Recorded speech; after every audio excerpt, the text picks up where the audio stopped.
Hello everybody, how are you doing? Welcome back to Man City Unplugged, your very own Man City fan channel.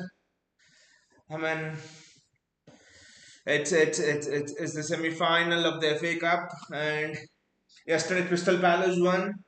Villa had the possession, not at all a bad result. I know Palace can be dangerous. Is Mateta, Honestly, most of us thought probably Villa will come through, but it's Palace will come through. So interesting. There's some very interesting selections that he's actually gone with. I'll just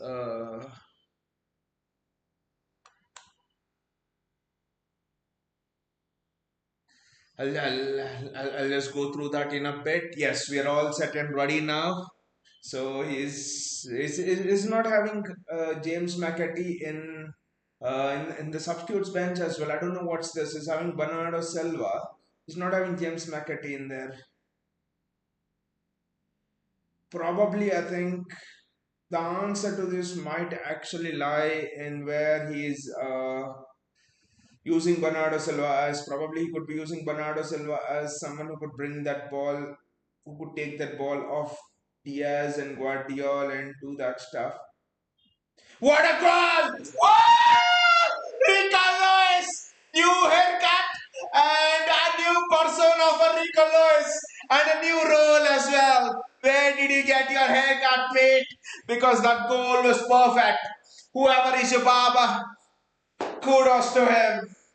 Where did you get your haircut, mate? Because you're just looking a very, very different player right now. Just look at it. The Rico Lewis of early on would have liked to pass it around, but this Rico Lewis is bang, bang, and score. And look at Mateo Kovacic in there. This is phenomenal from Kovacic. And Kovacic there was actually expecting a layoff. Kovacic there was actually expecting a layoff to him, 1-2 with Rico Lewis, but that's what the Forest players thought. Once Kovacic gives it to Rico Lewis, the Forest players thought that he's gonna give it back to Kovacic, but Rico Lewis is like, I've got a new haircut and this is a new role I'm playing. What a way to start the game, what a way to start. What a welcome onto the stream, Gautam. Hello Gautam, how you doing? What a welcome onto the stream with the goal. With the goal. Rico Lewis scores just when you choose to enter. Wonderful. Rico Lewis is now going through that forest, through Nottingham Forest, I must say. But what was interesting there was how Bernardo Silva came and took the ball of the defense and how Kovacic was a little bit more forward. This is just wonderful there, City. Look at Bernardo Silva again. He's almost playing as your third centre back there. And both Kovacic and Gundogan are ahead of him. Gautam says again, what a way to welcome me, 2 by 2. and and what a two goals they were, Gautam, right? This one and the previous one, two of the most important goals, I must say, in two of the most important matches of the season. Those two goals could define a season. Wow.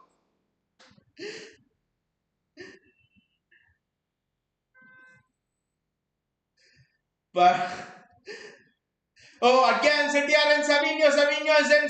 I think Savinho should have done better there, mate. You have your foot on their throat, just Karan says, well, he got a haircut. He can now see the goal better now. Otherwise, I mean, 99 out of 100 times you expect Rico Lewis to play a 1-2 with Kovacic. I think he might have had an earful from the Mancunian barber to whom he went for the haircut. It's almost like he shot that out of frustration. How dare the barber give me advice? What a ball there from Kovacic. Just out of Savinho's reach. City are banging here. City are superb there. Superb. Wow. And it just going fantastic for me, Gautam, personally, to be honest. Like, I'm a Mumbai Indians supporter in the IPL. And ever since, and I think I've told on this stream in the past that whenever MI play well, the next corresponding match City play well. Whenever MI lose, or if City play first, if City lose, MI lose. If City win, MI win. So there's always a connection. And when you see the form of MI last five matches, today we won fifth match. And then when you look at City's form, I think we have won the last four, maybe one draw. So it's it's almost going absolutely perfectly, you must say. For me, what a wonderful way MI and City are performing. Especially that Villa result was so important. Villa result was so much more important. And Gotham, by the way, we'll have an eye on Morgan Gibbs White. What do you think about Morgan Gibbs White, Gotham? I know you've told it in the past, but again, what do you think about Morgan Gibbs White? Maybe has your maybe has your opinion changed on Morgan Gibbs White, or do you think they're better players? Because I have thought about Morgan Gibbs White, especially a bit more after that Villa game. I mean, I just saw your comment, Gautam, after the Villa game. I mean, it was just superb, you know. I was just not able to sleep that night. It was morning 4, 5. And then next day morning, I had to like get up at 39 or something. I mean, it was just, that night was one of the best nights this season. Just like you mentioned in the comment, wow, what a way Nunez scores that. Jeremy Doku, I mean, Disasi, how Jeremy Doku skips past Disasi outside of the football. What a night that was. Still, I mean, it is just flashing in front of me. What a night that was. Wonderful night against Aston Villa. And in the context of the season, how it's gone since then, Newcastle have destroyed Ipswich today. Okay, Ipswich were down to 10 men and stuff. Chelsea won against Everton, which I thought might be a bit difficult. Jackson is back for them. Chalobah is playing excellently well for them. So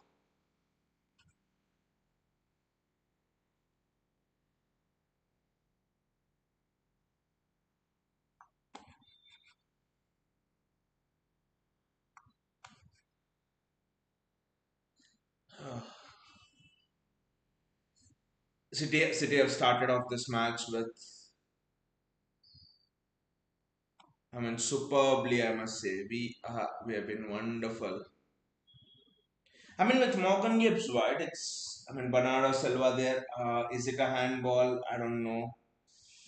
It's not, the proximity is not a question, but I think they might check it. But I look back at that penalty. By the way, that Aston Villa penalty, it never was a penalty, and that to the ref going on and overturning it. Just don't understand that. I don't understand the fact that once the referees fall to the TV screen, does he always need to reverse the decision? I just don't understand that part, to be honest.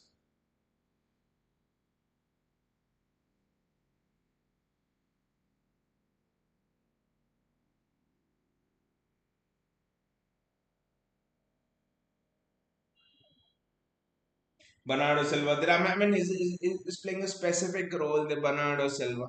Gautam says, today after the match, I'll say about my opinion on Morgan Gibbs White. Fair enough, fair enough. Because, like, this is wonderful from Mateo Kovacic.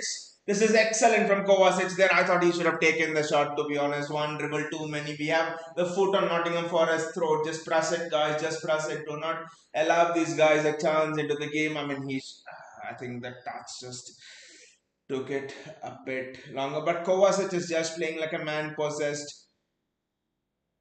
I seriously think today Bernardo Silva or Gundogan are actually playing that role of a DM and Kovacic. I mean, I would like to see Kovacic play in the role he's best at, which is box to box, which is never got the chance to play this season, apart from maybe once or twice. Kovacic can be brutal, lethal in that role, to be honest. Forest stand here. Forest are absolutely stand here. But we should not allow them to get back in the game.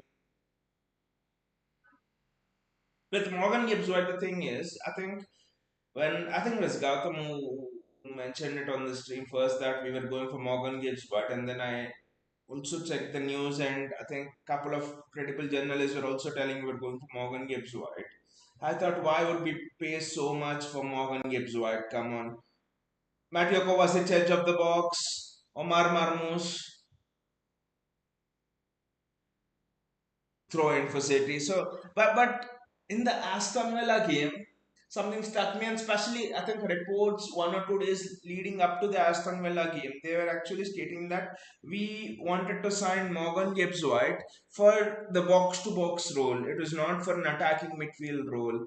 So I mean, and I watched the Villa game, especially with that thought in mind, and I think it just seemed it just perfect. It just seemed not a perfect choice, I would say, but it just seemed a good choice because one of the things we struggled in that Villa game was the number of long passes we tried to hit, switch across. There was always someone free on the left flank or the right flank. We were overloading one side with Marmoush, Gundogan, KDB, and everyone. KDB is not the same player, so no one was able to pick those long passes out. I think even if you just see the highlights, you'll catch a couple of glimpses where we attempted lots of long passes and we missed it. And you see one of the strengths of Morgan Gibbs White and his crossing, especially his long crossing, his long range crossing, he's extremely strong at it. His rating at long crossing is around 8 on an average across all the matches he's played. If I'm looking at the stats from Transfermarkt and stuff, he's extremely strong at long range passing, and he doesn't give the ball away. He's technically absolutely very good. His long range passing is very good. He could just be that perfect fit for us in a way, I would say. But yeah, like Gautam said, we'll actually watch this match before coming to a conclusion. That should just mean one thing. I mean, you can ask me the next question. Gautam says, well, our deal with Costa is done and we just need confirmation from both of our keepers. If they both are leaving, then we might sign one more. I think Edison will go, Gautam. Edison will go. I maybe see Ortega staying on as second choice probably, but Edison will go because if you have Edison and then you also sign Diego Costa, then I think two keepers who are the starting keepers of their national team, they will not accept a second place. I think for Diego Costa to have signed this deal, I think he must have had assurances that he'll be the number one. Of course, his performances should match up, but in general, he'll be the number one. So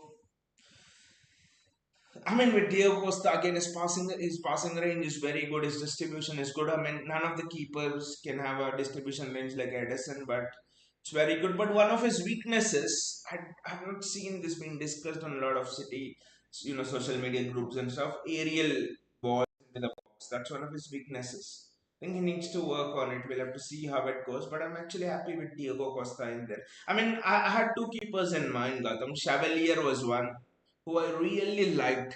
I know he plays for French team. I think is it Nice? I don't remember, but Chevalier is super. Little inexperienced maybe, but is very good. His distribution is good. His Chevalier is good, experienced, and we went for Costa. And also Hugo Viana, the Portuguese connection, George Mendes, good relationships with us. A lot of things adding up here. And the news is his release clause is around 70, but we might get him around 50.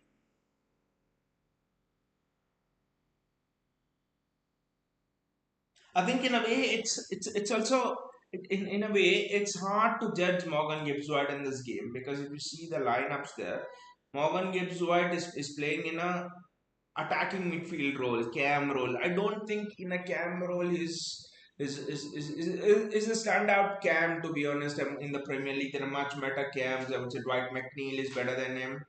Uh, Someone like Cunha can play that role, and Cunha is better than him. So there are a lot of cams out there who are better than him. But in that number eight role, I think that is where I think I just find his attitude suited to that role more than the attacking midfield role, to be honest.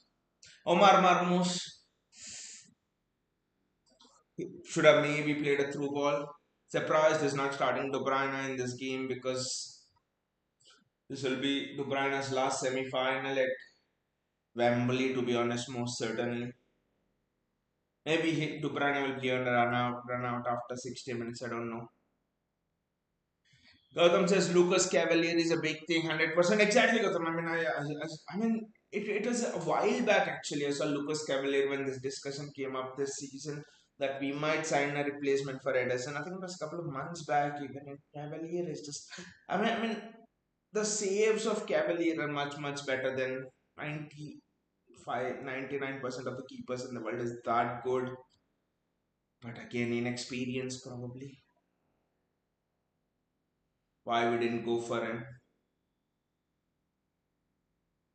And I don't think with the rebuild coming in, I don't think we are actually in a position to take a chance on a goalkeeper of all positions because we want to work on a deal for an attacking midfielder, a number eight, which is a box to box player, maybe not a Rodri backup, but then another winger, probably another Bernardo Silva replacement, another left back, right back. We're of course getting Cambias. So a lot of work to be done. That's why they have thought probably I think will not go for Cavalier.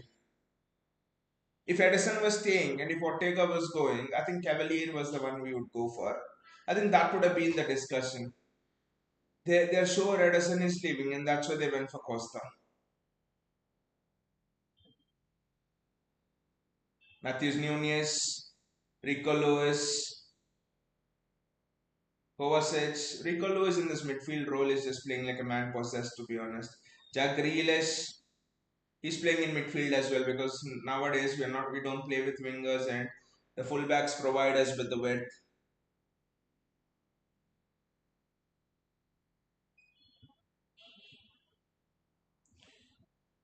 O'Reilly should be putting that ball in, cross across the box. Nice spell of position for City. Josko Guardiola, Kovacic, good ball there. The return ball was not that good. I mean, one interesting thing about this setup is we were having the position, we lost the ball, but look at how well structured we are to recover it. Because early on in the season, we lose the ball in the middle, and there's so many complaints. Midfield doesn't have legs. Well, our midfield still doesn't have legs. Kovacic, Gundogan, and Bernardo Silva in that midfield. Ideally, the average age is around 32 of that midfield. But now you look at the structure because he's made both the wingers also play in the midfield which essentially means that whenever you lose the ball, because in possession style play you mostly lose the ball in the middle at least 8 out of 10 times, and when you lose the ball out wide there's generally a chance for you to come back and recover. It's not as threatening as swiping through the middle. So I think there's an excellent structure from Pep just to remove the wingers, uh, put them in almost inverting in the midfield. The defensive structure is much, much better now, to be honest. Uh, Bernardo Silva there. Can he put a ball into the box? I think he will. Easy catch to Cells. Gagam says, well, KDB might not leave Europe. Can smell Arsenal or Chelsea when Madrid going for him. I don't think he signs for an Arsenal or Chelsea. I mean, in the Premier League, except City, I don't think he'll play for another top six. I mean, okay, let me put it this way. He'll play for another direct rival of City for the championship, I think. He just cannot do that. I think news is he might go to Aston Villa to be honest. And I mean I'll be happy if he goes to teams like Aston Villa. He won't go to Bournemouth, of course, but teams like Brighton, Aston Villa, I'll be very happy if he goes there. I think looking at how Aston Villa recruit, especially they bought Rashford this season, I think there's a huge chance he might go to Aston Villa.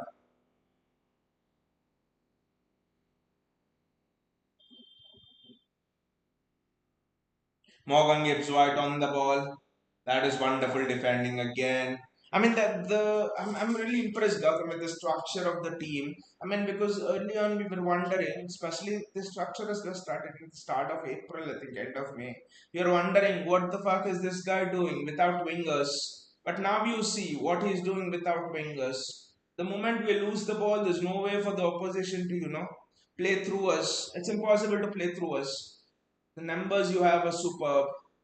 Villa also struggled to play through us, to be honest. If you would have set up like this against Madrid, we might have actually won that match because Madrid are absolute side.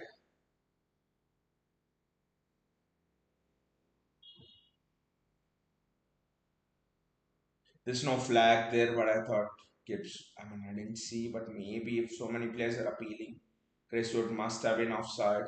Just look at it. Whenever I mean the ball's with Crestwood, and suddenly you have Bernardo Silva, Kovacic. So it's almost like he's playing with the midfield, almost a midfield diamond, you could say, with Kovacic and Bernardo Silva alternating between the tape of it.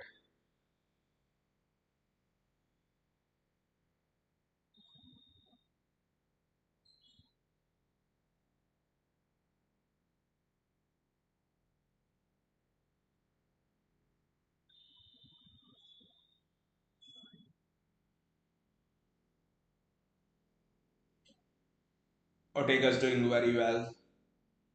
I think Stefan Ortega against Aston Villa was just outstanding. Stefan Ortega, I mean, without him, I think we could have conceded at least one more. I mean, he was very, very good.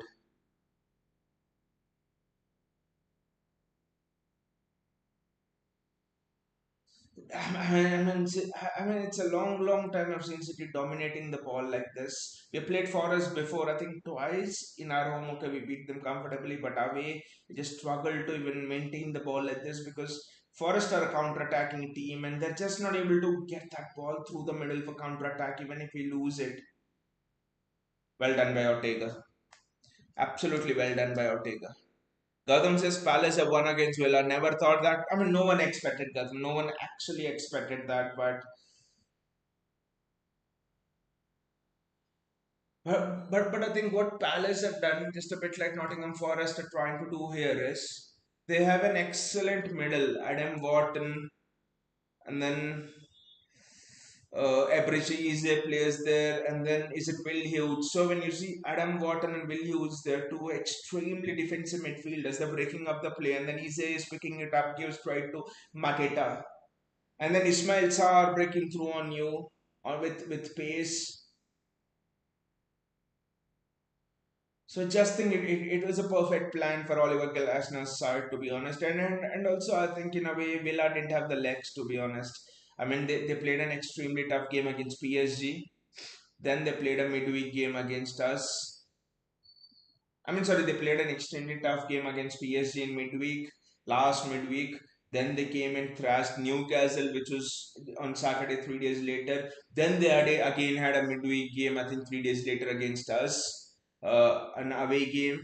Now, I mean, four games in roughly in the space of 14 days, 13 days, 14 days. It's just too much for any team, let alone Villa. City would struggle even with a big squad. Leave Villa. So I think that's one of the main reasons why Villa lost. To be honest, Palace were good, but Villa just didn't have the legs. Wonderful defending there from Kovacic.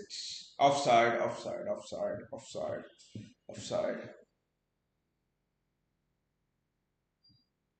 JSK says why the fuck Doku is not playing.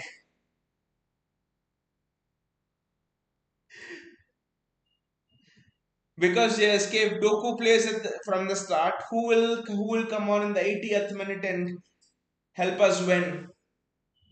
They say do not change the winning combination.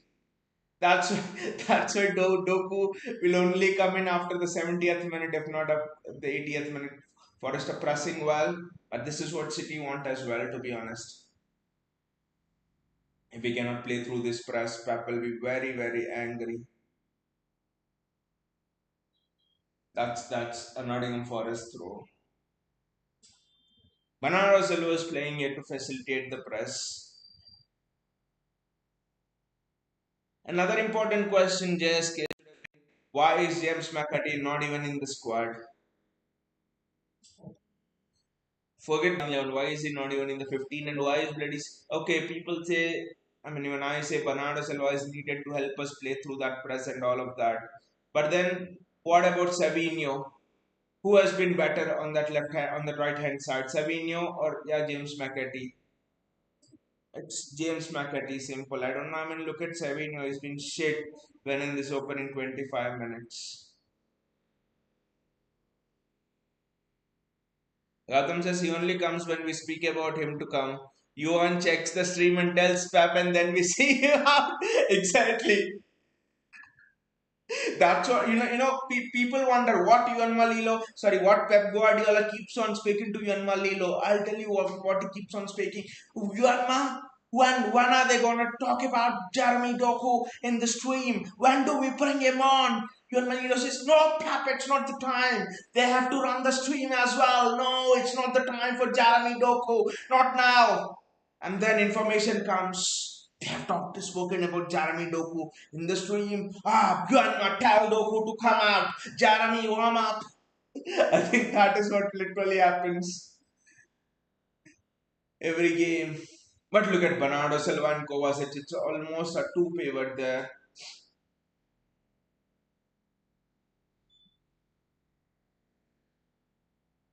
Matthews Nunez.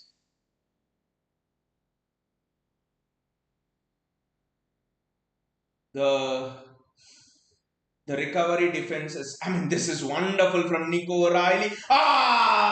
Nico O'Reilly could have scored. It was this much. I mean, on first glance, it seemed he missed it by this much, but what a kid he is. Look at it, almost two step overs there. I mean, two 360s, not even step overs, two 360s. In a way, it's quite a bit away, but then two 360s over there. Nico Riley, under pressure, he gets the ball out. Nottingham Forest are just deprived for oxygen, if I may use those words. They're absolutely deprived for oxygen.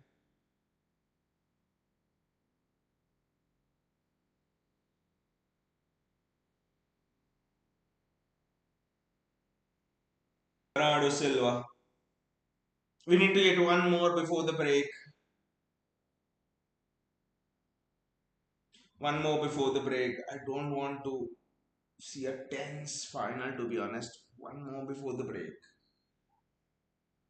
But the passing has been flawless. The passing has been absolutely flawless today.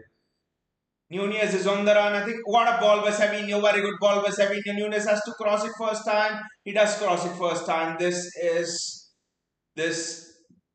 play is just out of this world.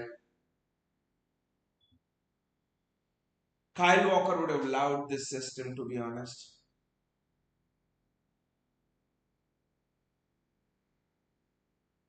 Kyle Walker would have absolutely loved this system there, which is allowing wingbacks to go up and down. Josh Wilson Esbrand would be superb in this system as well, to be honest. To name a few. Joa Cancelo, by the way, would have just loved the system as well, though I don't know about the defensive capabilities there. Cancelo, but I mean, the time Nunez had to put the cross in, just imagine Cancelo had that time and Erling Haaland is waiting in the middle. That would just be something else. That would be outstanding.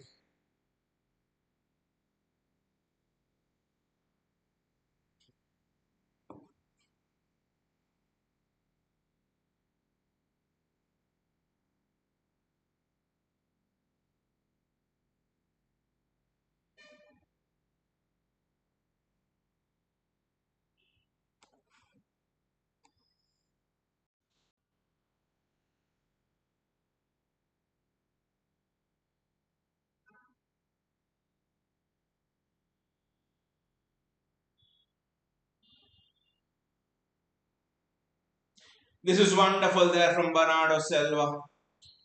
Savinho.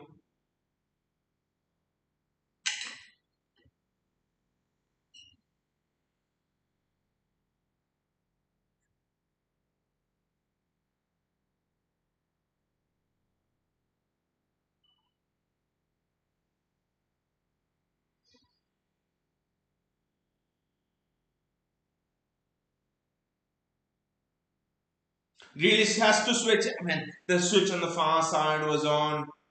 This is wonderful. Absolutely wonderful from Savinho, the way he just goes between players.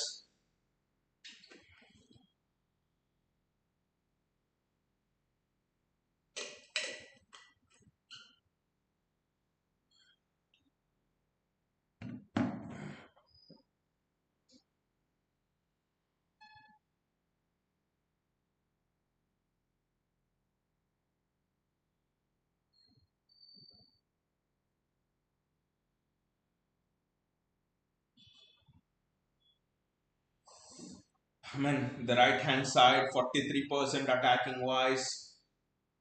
We have been just marauding on the right hand side, to be honest. But I think we need to maybe use Nico Riley a little bit more, I think.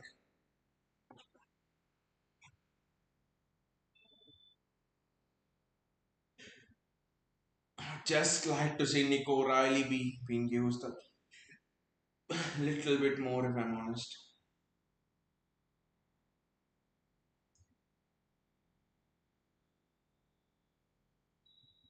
Nunez again on the ball. Nunez can play those outside of the footballs. Though he's not the best at it, but he can definitely play that.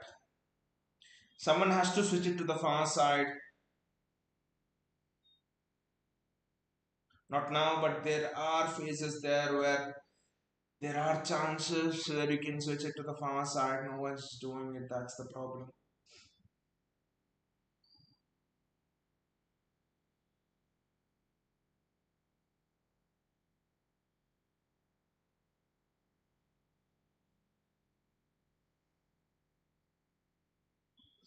I mean, the way City are just pressing it, it's just outstanding. It's just out of this world, I must say. Nottingham Forest, not zero shots on goal. Not wrong. They've not even tested Ortega once. That's how dominant City have been in this half. But I think we need another goal just to show for this dominance, to be honest.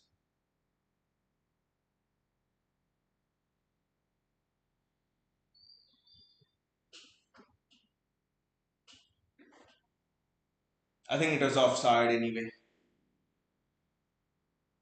It was offside anyway. Yeah, definitely offside. Definitely offside. Yeah, definitely offside there. The offside trap has been phenomenal. I mean, everything's just going set.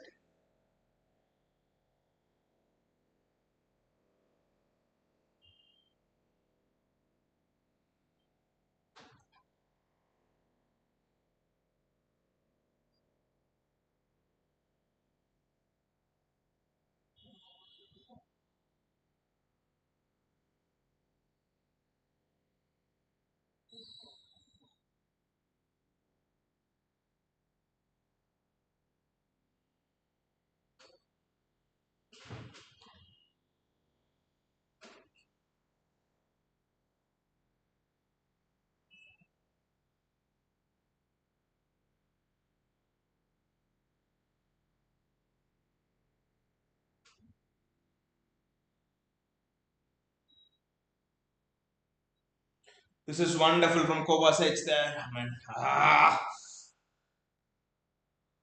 the Nottingham Forest player reached it first, but City's rest defense is just superb. That was a big problem we had, but just look at our shape, structure. Grealish is leading the press, and when we are in possession, losing the ball, it's been Pep's big Achilles heel, and I think in this down season, he's actually able to solve it now.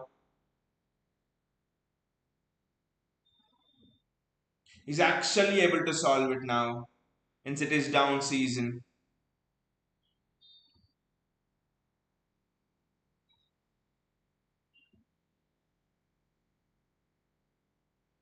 The rest defense has just been phenomenal.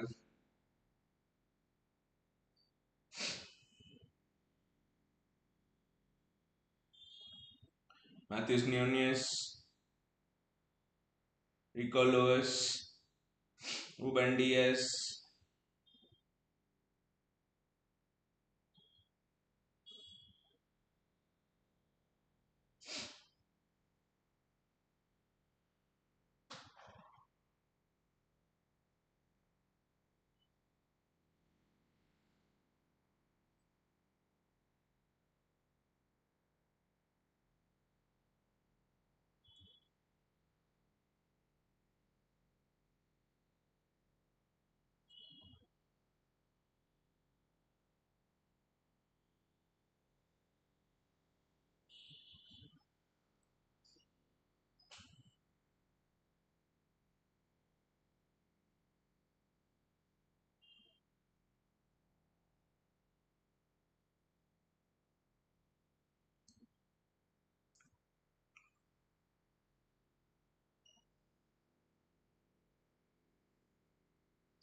Jack Grealish.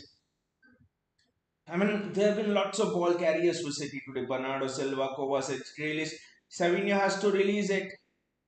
I think Savinho just carried it for too long. I think Savinho's been the worst player on the pitch. I mean, he's just holding on to the ball for too long, which just doesn't fit this system. You don't hold on to the ball for that long. I'm sorry. Take the ball, pass it, move, pass and move, pass and move. That's all. I don't know why Savinho is.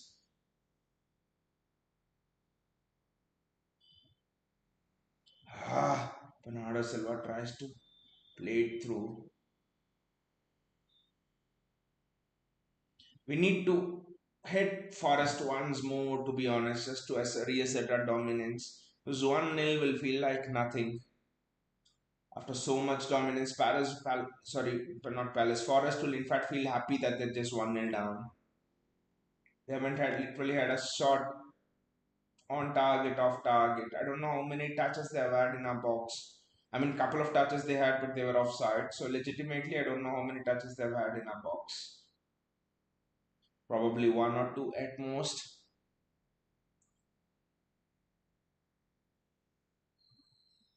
Matthews Nunez, Savinho,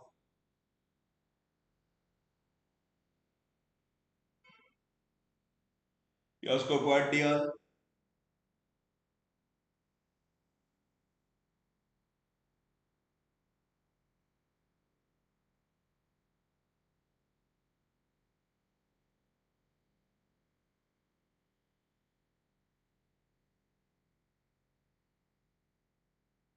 There was a chance he could have probably released someone, but that was a 50-50 through ball, to be honest.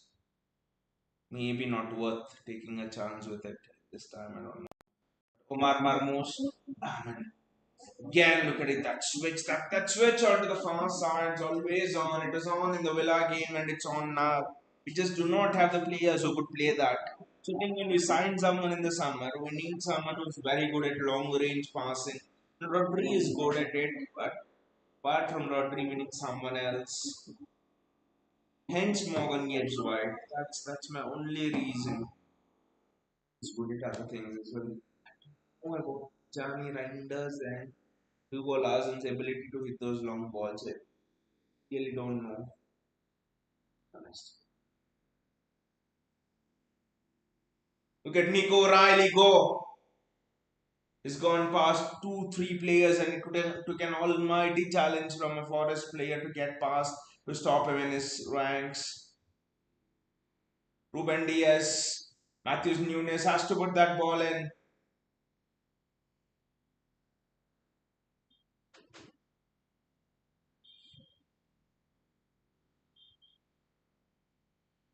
I think when he's got influenced by Savinho, I think trying to do too many.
One at 1-0 Forest will feel that they are very well in it, to be honest. I think they'll feel lucky. They'll be happy. If you tell Forest 1-0 it's the break, they'll accept it. Ruben Diaz,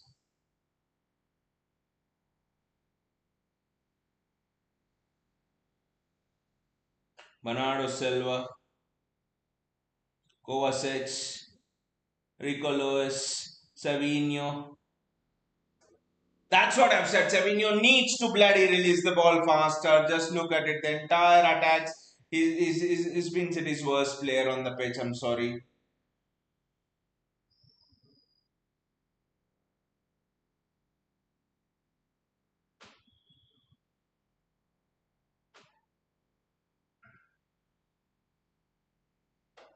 Uh, everyone was on the move. The passing was on. I mean, I just imagine James McAtee in that position or even Oscar Bob in that position instead of Savinho, and the move would go on smoothly. I mean, Savinho is just slowing attacks down at this point. Well, he's not a Riyad Mahrez, to be honest.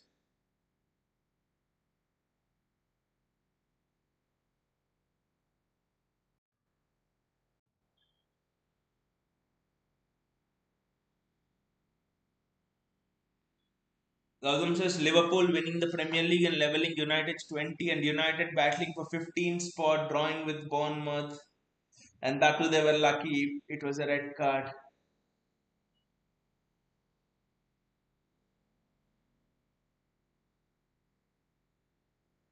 I mean, just shows how much of a gap it's actually been. Not just this season. I mean, in general, since the last 15 years, I always thought United's decline started in 2010, 2011.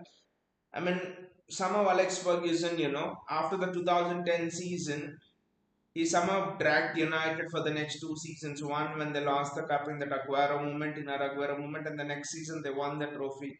I think even those two seasons, Ferguson somehow dragged an aging squad. I think 2010 was when the decline started. And it's almost 15 years,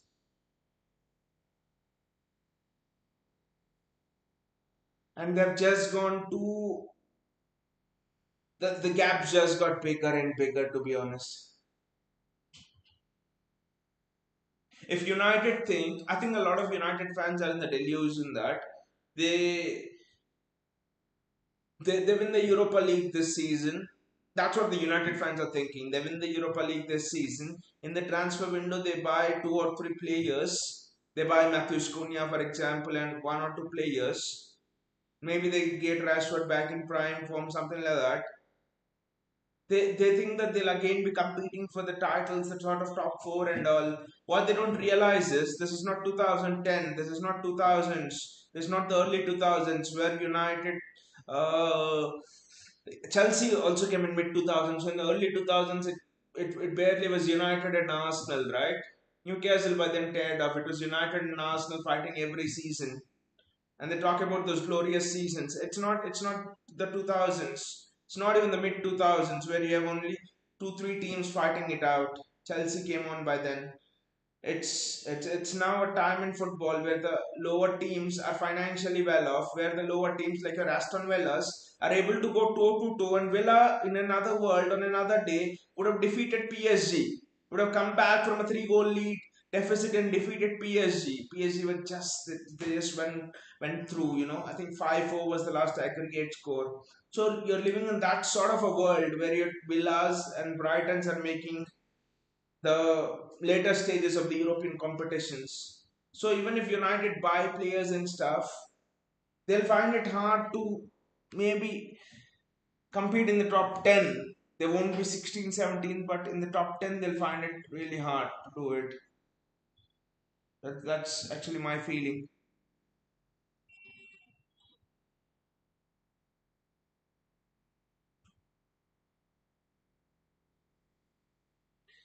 Gautam says, well, if City wouldn't have been there, Liverpool would have won 25 titles. Again with Liverpool, you're very right. The 18-19 title, I still remember I think January 2nd was the game.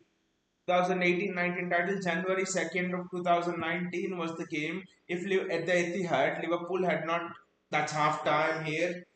Half time. This has been, I mean, Pep Guardiola always says, I mean, there was this famous interview with Pep Guardiola when he just became the Barcelona manager. And what he said was, what is your philosophy? They asked, and he said, It's 11 versus 11 with the ball. We start with the ball and we finish with the ball. That's a simple agenda, and this is a perfect game for me in Pep Guardiola's eyes. I haven't seen City play this sort of a perfect game in the last this entire season. Maybe in the last 1.5 year, I would say. We started with the ball, we kept the ball, we finished the ball.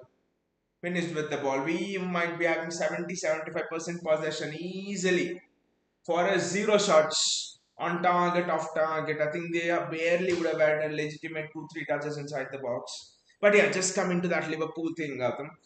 18-19 season, January the 2nd, 2019. Liverpool had not lost a game all season up to that point. They had a couple of draws as well. City already lost 4 games up to that point. If Liverpool would have won that game, they would have gone, I think, 9 points clear, 8-9 points clear, something. Impossible. If we won that game, it would be back to 3 points, and it was a chance. A draw and could still be at 6 points, which is again advantage Liverpool. So against a side having Salah, Firmino, Mane, Wijnaldum, Fabinho, Van Dijk, prime Trent and Robertson, not the Robertson of now. People don't remember that Robertson. I think you look at that team: Allison, Robertson, Van Dijk, Matip was maybe a bit of a weak link, but Trent, Fabinho in his prime was the second best midfielder in the league after Fernandinho, second best DM in the league after Fernandinho. Uh, Fabinho, Wijnaldum, Henderson, prime Henderson, Salah, Firmino, Mane. Against that team, you had to win. You had to go for it. You had to absolutely go for it. And that day, City won. I mean, that is one of the most memorable. That is one of the most memorable things, I would say. John Stones with that, and we would have gone 1-0 down. John Stones with that in centimeter clearance. All of those things. I mean, Leroy Sané with that goal to make it 2-1 and win us the game. I mean, one of the best games in City's history I've watched, literally. I mean, we had to. I mean, what people don't realize is people say, City, you've spent a lot of money and stuff.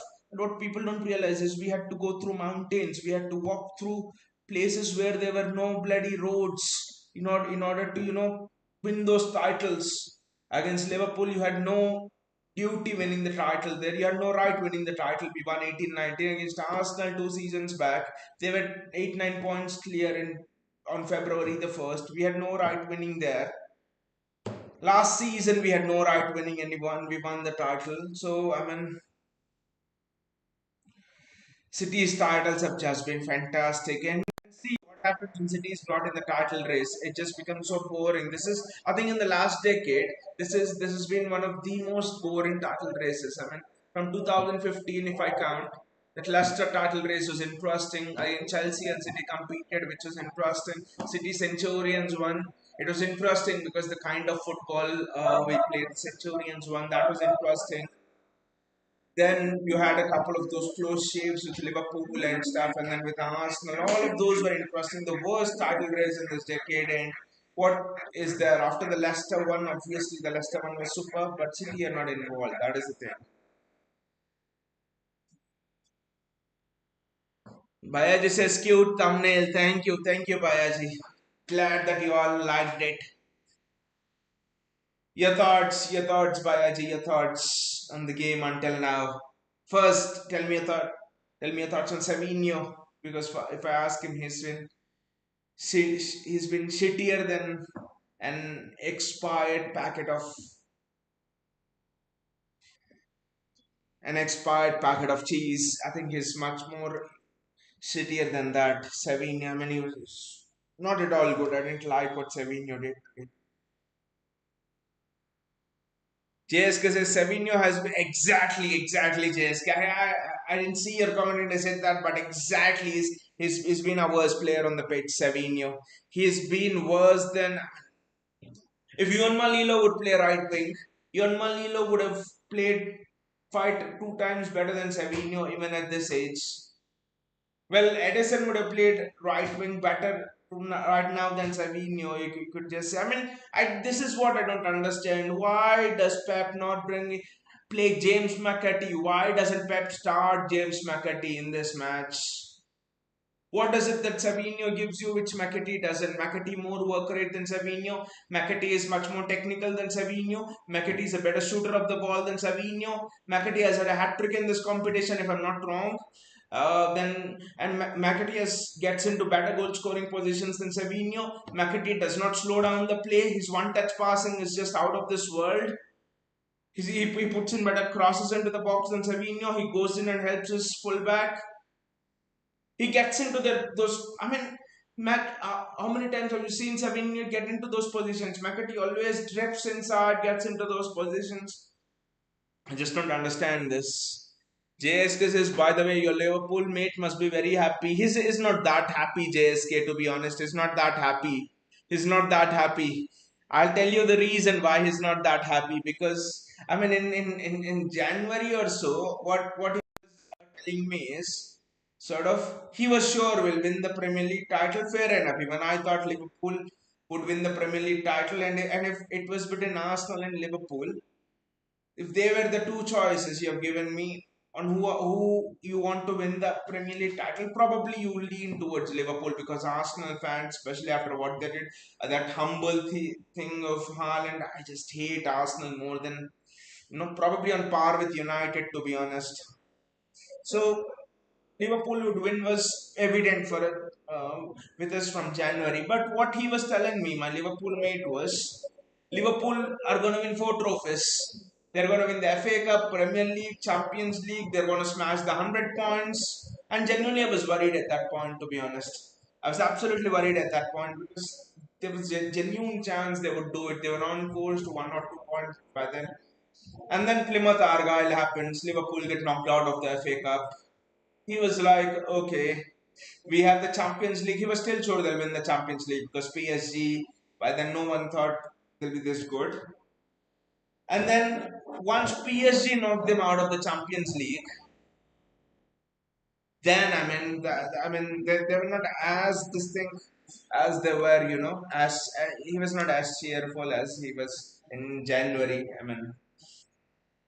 Because I think Liverpool fans thought at least they expected something else other than the FA Cup. I know Premier League title in your first season is a good achievement, but Liverpool fans, they had a genuine chance of going deep in the FA Cup this season because you see no other big teams are there. All of the big teams, when City are kind of in indifferent form. Champions League, Madrid are not the same. You could probably fancy if you're Liverpool to beat Arsenal.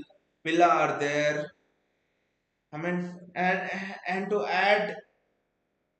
to add to all this, they finished first in the Champions League group and they drew PSG.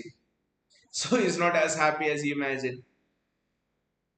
Bayaji says, is it safe to say every tactics works without Haaland? The non-presser. I actually think Bayaji, it's also the other way around. Yes, Haaland's been playing, but how many times and Haaland's pressing game I think has improved compared to previous seasons. But how many times are we passing to Haaland? You know what? You know what was the problem? I think we were discussing this. I was discussing this earlier in the stream with Gautam as well. I think, but Haaland was playing, and then you actually had Jeremy Doku on one side, and you had Savinho on one side, and they were high and wide. Even earlier in the season, whenever Bernardo played as well, they were high and wide. Even when Nunez was playing early on in the season, Nunez held the width. And our thing was the fullbacks would come into the midfield. That's how we played until the 1st of March even. Until the beginning of the March month. And what happened was our midfield did not have legs. And first thing is the midfielders were afraid to play the through ball to Haaland. What does Haaland thrive on? Crosses from wide, which we are shit at. Doku doesn't cross. Savinho is not. He's a good crosser, but he doesn't cross. He's not crossing well this season, so no crosses. No one is good enough to play crosses, and KDB is injured.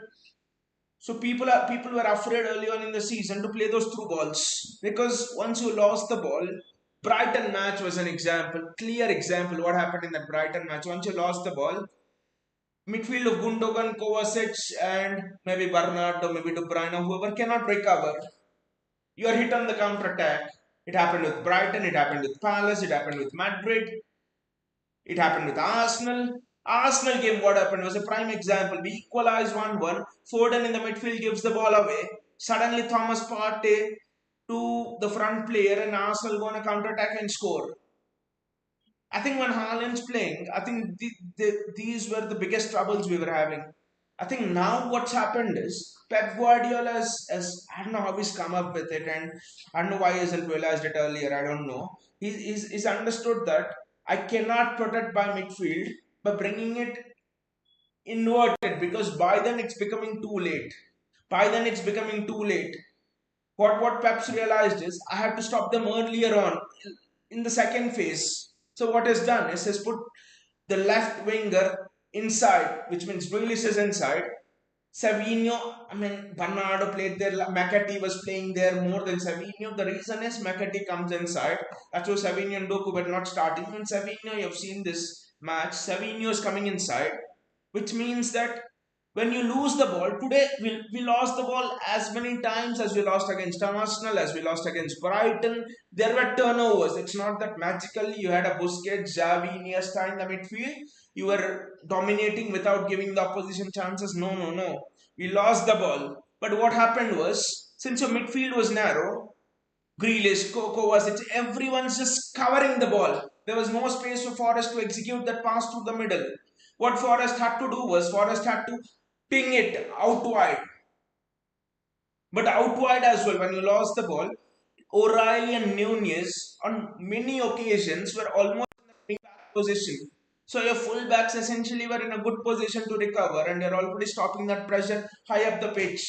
I think that, and we haven't played the system with Haaland. Just imagine you play the system with Haaland, we'll be more confident to put the ball through, because you know even if you miss that through ball, you have this rest defense in place. The biggest problem was rest defense from the start of the season. When we were, even when we were winning matches, it was a problem last season towards the end as well. But Rodri covered it out. Right now, Pep's covering it up like this, but I quite like this system. This allows Haaland to thrive more. And what the system does is, next season you have a Cambiaso, you have a Nico O'Reilly, or even a Theo Hernandez, for example, playing on the left hand side. Now you give Andrea Cambiaso this kind of a space to put a cross in, which Nunez is having. You're done. The opposition is done. He puts in so good crosses. He's an excellent crosser, both on the left and right foot. So suddenly you're isolating your fullbacks, and you have an excellent rest defense as well. This is almost in a way to what Klopp used to do with Robertson and Trent. He used to make sure that his midfield is almost, narrower, with Mane and Salah coming inside, Firmino there, and Trent and Robertson having all those spaces. Gautam says a season like this is also important because it teaches how good we were and how much effort we have been putting throughout these years. It allows us to cherish our glories even more. It just shows as well, Gautam, that how difficult it is to win this league, how difficult it is to maintain those standards day in and day out, how difficult it is to press the ball day in and day out, how difficult it is to put on those recovery runs. I mean, this is just a reminder, not just to the players, but all of the fans, everyone, that this is, I mean, no one's above football. I mean, this, and also this is a chance to look back upon what we have achieved, celebrate players like De Bruyne. This is almost a chance to celebrate your Gundogans, your De Bruynes, your Kyle Walkers, and all of those players, your Edisons in a way, on what they have given us in the last 3 4 years. Just it, I mean, seasons like this is important just to understand how glorious your past has been more than anything else, to be honest, and how relevant you have to stay. Or else there are examples of clubs like United, Arsenal, I would say Liverpool, not now but 20 years back, before 2015, from 1990 to 2015. How much you can just go into an abyss of dust. Just you can be irrelevant like this. Just that, I mean, so this season is very important for us to realize all of that and come back stronger next year. Baya just said Savio needs really to work on his shooting. Not even Sterling level. Last night watched Yamal and Savio's miles behind.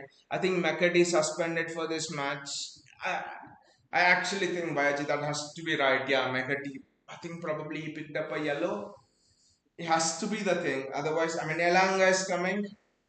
This will be very interesting, but McAtee has to be suspended there because Savio doesn't deserve to start ahead of McAtee anyway. But you're right, yeah.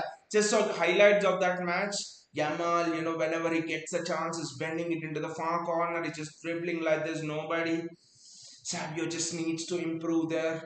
Savio absolutely needs to improve. But Savio, I think, is also young. He's 19, but I know Yamal is much more younger. I mean, I've seen Savio shoot in La Liga, and is actually good. He's actually very good. I've seen him for Girona, so do not know. This might be, I mean, difficult to judge him on his first season because Mahrez was shit for his first season as well. I mean, next season will be where I'll really be judging Savio. Gautam says we always undermine our accomplishments by saying about our standards, and that's great mentality. But sometimes we should also be grateful to what we have achieved and support the club even more in tough times. I mean, especially Gautam, what happened that night against Aston Villa. When you go all through all of that euphoria, all of that joy, and then just a thought process your mind that this season, I think that's the first time I've had that maybe the Wolves game with John Stones header, and then that's it. And you remember the past season, where we would regularly have those moments in the Champions League games and all of those things. Yeah, you're right. We must be grateful for all of those moments because you just never know until when Pep will stay, until when how long, if there's a bleak period, how long there'll be a bleak period, lots of ifs and buts. So it's important to perfect Gotham, perfectly you mentioned. So it's important to be, yes, talk about standards and all of that, but it's also important to be grateful for all of those moments that the club has given us, all of those great nights, the Champions League night, that entire Champions League campaign against Leipzig, we were 1-1, return leg, we won so well, Bayern Munich, Real Madrid, Inter, each of that was superb. Forest is on the attack now, Forest is on the bloody attack, it's, ah, Elanga's missed it, Elanga's missed the sitter there, Elanga's missed the sitter. Elanga's missed a sitter there. I don't know whose mistake is it, but the weakness in the system is now through the wings, obviously, because Nottingham Forest through the middle are useless. It's through the wings. That is the weakness of this system, to be honest. Why just says Pool went from quadruple to only PL, won't get such chance ever again. Exactly, Bayaji. That's why my Liverpool friend is not as happy. He's not as happy. He's okay. We won the Liverpool League title, yes, but he's not happy. He's not happy.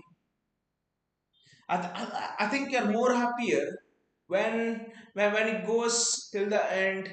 I mean, when it's the end of the season and you're still in the Champions League, you're still in at least one of the cup competitions, and then you're winning the Premier League as well. And it's a bonus if the Premier League then goes into the last stages. It's just that feeling is something else.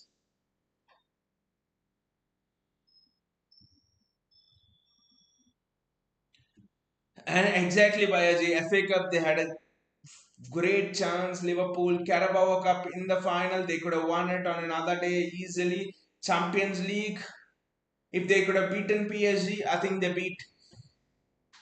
I think they beat Aston Villa easily.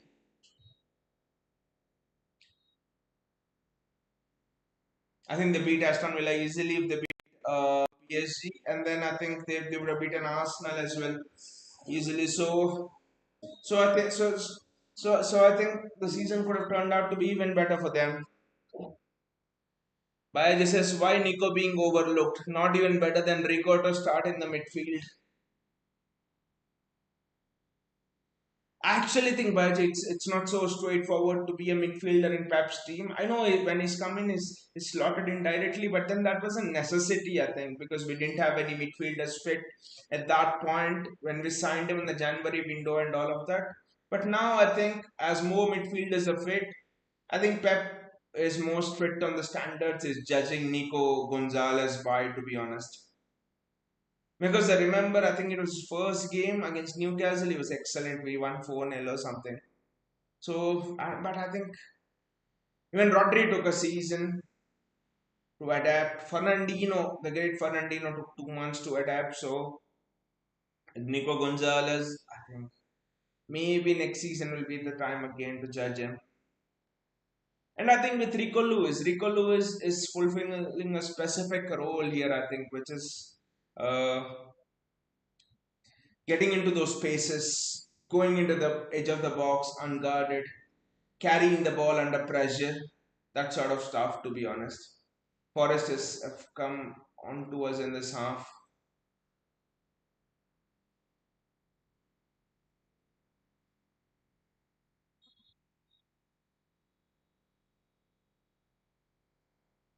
Savinho there with the ball.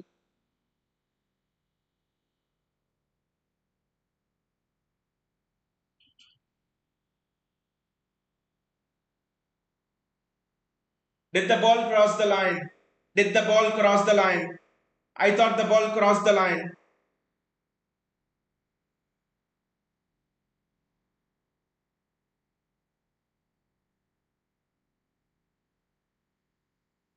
No, it didn't cross the line, to be honest, but I mean, the defender cannot do anything there. Ah, I mean that could be a handball, to be honest.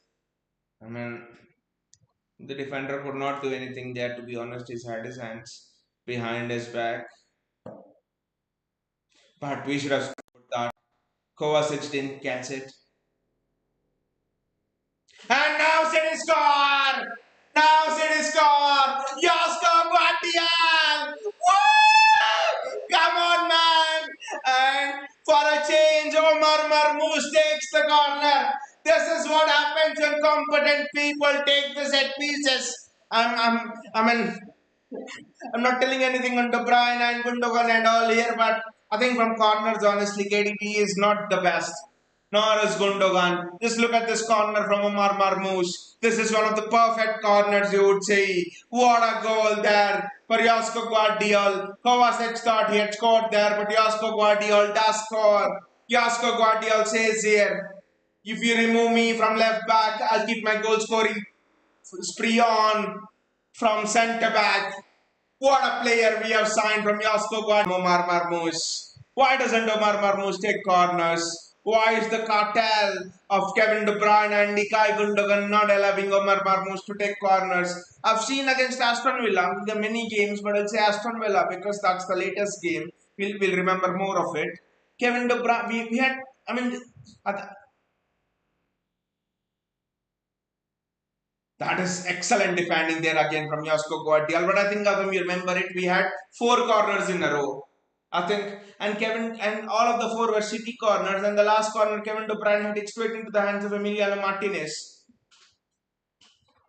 What the fuck was that when you have 6'6" Nico O'Reilly, when you have Josko Guardiola, when you have Ruben Diaz, 3 of the fiercest headers of the game? Forest are on all out attack here. We need to be very careful here. We need to be absolutely very careful here. Kovacic has been excellent again.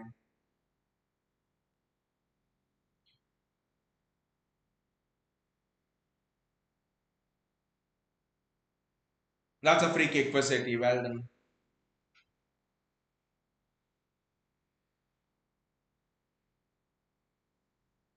JSK says now we should be spoiled like Real Madrid fans hungry.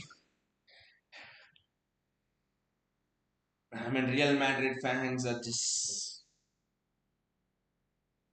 don't even talk about them. But I think we as a fan base are far more different than Real Madrid fans.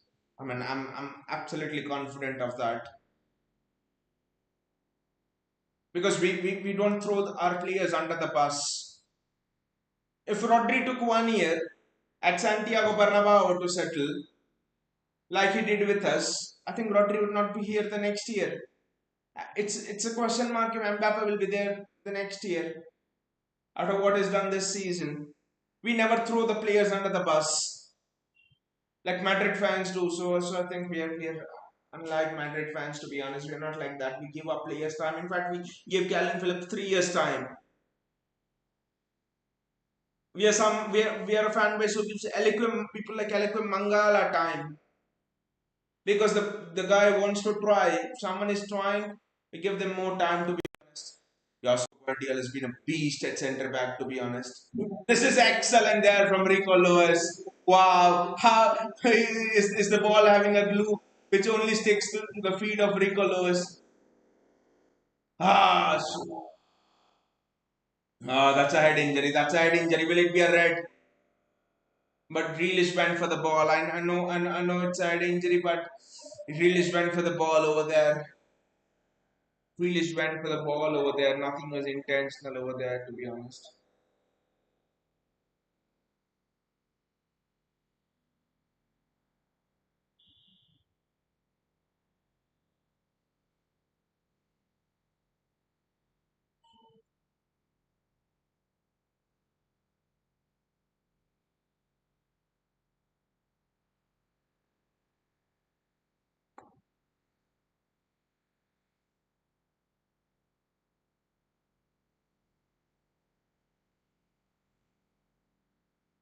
I mean, I'll just look at the.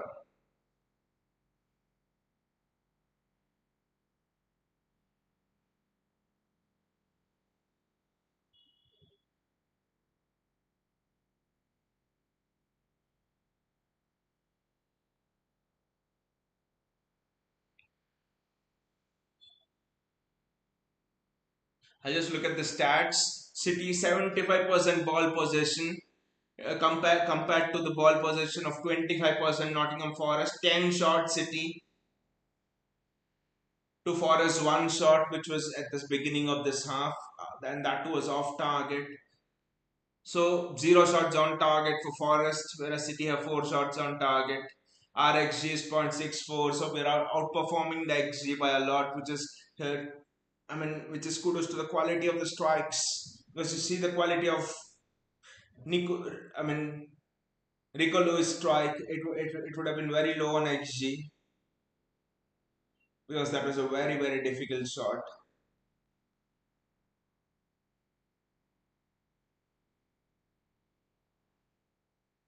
I mean, incredible how 56 minutes gone and how City have dominated Forest, and the second goal is so important, to be honest.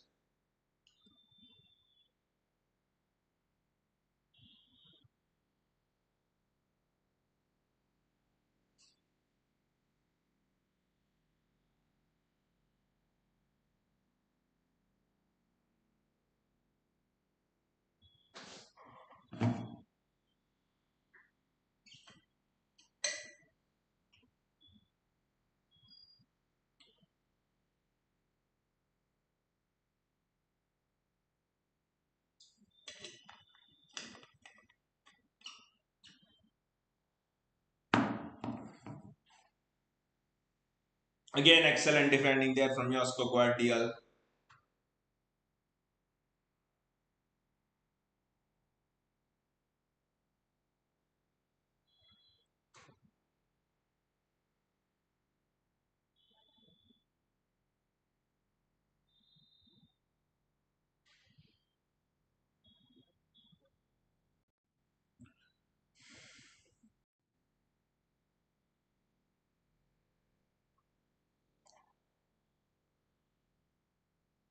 That's a foul on Jack Grealish. Well done, Jack. Gotham says, well, yesterday Madrid were butchered by Barca kids. Really loved the match. What a team Barca has been this season. And even though they went 2-1 down, Gotham, honestly, they really came back very well. I mean, Barcelona this season, they have that belief that even though they go down, they, they can come back, to be honest. It will be interesting to see how they play against Inter, to be honest. Very interesting to see because Inter are a team who sit back, hit them on the counter attack. They'll be playing a high line. So both the teams will play in their preferred philosophy, and Inter are a Champions League veteran compared to, I mean, the kids which Barca are playing. Obviously, not talking about the history of the teams. Bernardo Silva with the free kick, and I think the Holy Trinity should now get off from set pieces. As shit a free kick as I've seen from any team this season. Well, Gautam, what do you think of Matthews Cunha to Manchester United? Because there's been a lot of hype around Matthews Cunha, to be honest. I mean, he's done well, but United fans are like hyping him like he is the next Cristiano Ronaldo and stuff. Because I feel that I don't think Cunha would start if he comes to City. Nico Riley mistake for the first time is dived in. Wonderful by Ruben Diaz. But Nico Riley should learn from that. It is a mistake. He should never have dived in like that. Stay on the ball, jockey in there. The worst thing is he'll put a cross in, and Diaz and Josko Guardiola are there to defend it.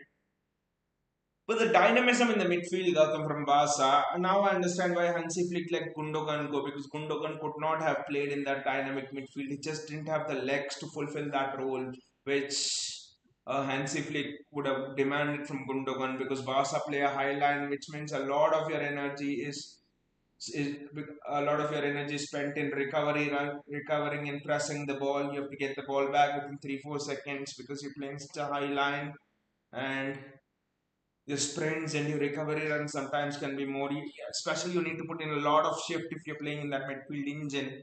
That's why I didn't want Gundogan, to be honest. And I think Gundogan could have worked out for us well if, for example, Rodri didn't get injured. Then Rodri and this is a gift for City, and foul on Kovacic. I think that the referee didn't give it. If Rodri would not have been injured, I think Rodri and Kovacic would be Rodri, Kovacic, and probably Foden was the plan. Kovacic box to box role, and occasionally Gundogan would step in that attacking midfield role. That was the plan. But since Rodri was injured, I think Gundogan had to play CDM, and it just turned out to be Ortega does well. Ortega does very well there. Little bit of lapses in concentration. I'm seeing Omar Marmoush. Almost got past his man there.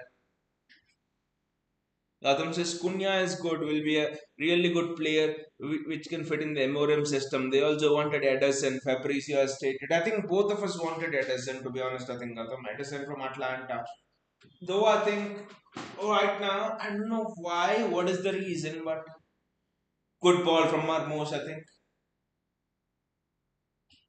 That's a corner for City. I want Marmoush to take it again. I don't know why the rumors have died down. Literally, have no idea why the rumors have died down. Now the rumors are more about Hugo Larson, Morgan Gibbs White, Tejani Reinders. Those are the rumors that are coming in. I just don't know why. Maybe since we got Nico Gonzalez.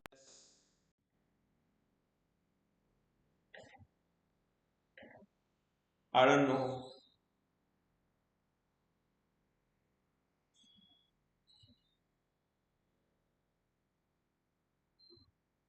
Omar Marmoush there again. Gets to the ball.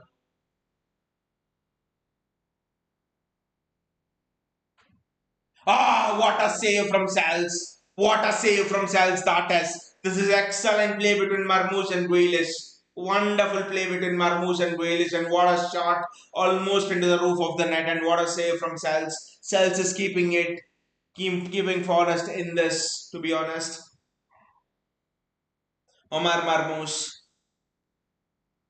corner from the same side, from the left hand side, where we scored the goal, but this time it's an indirect corner. I don't know why.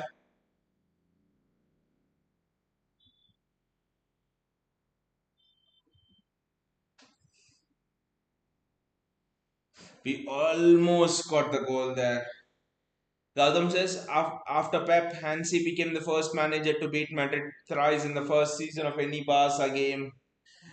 I mean, Gautam, I think it was the first El Clasico, which was hilarious. Mbappe was caught offside 11 times or something stupid in there. It is funny enough because initially I thought, I mean, not at the start of the season, what I thought was they have Mbappe, Vinicius Junior, and Rodrigo. And when you look at Barca playing with kids first, and then second, when you look at it, they're playing such a high line with a 17-year-old centre back and a midfielder who's about 17, 18 years old at the start of the season. I think Subarasi it was.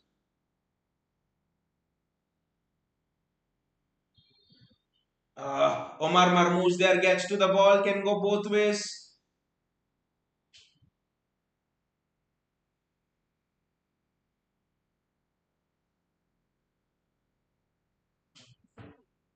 It's a counter attack for Forest. It's a counter attack for Forest. It's a counter attack for Forest. We need to be careful. We need to be absolutely careful there. It's a counter for Forest.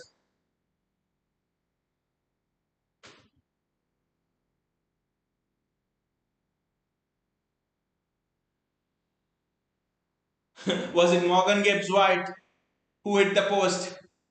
That's a foul for City. I think it was Morgan Gibbs White with the shot there.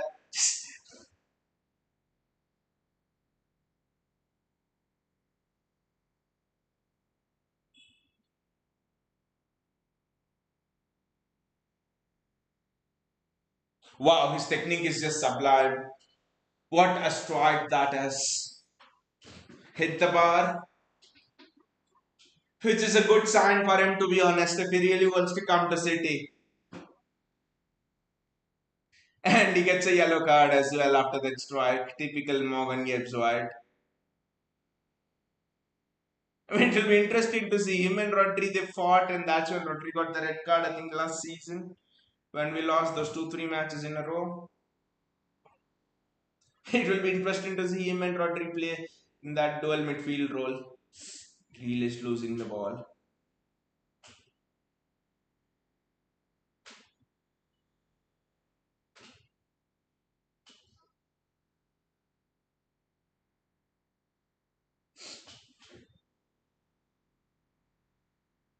That's a thrown in Forest.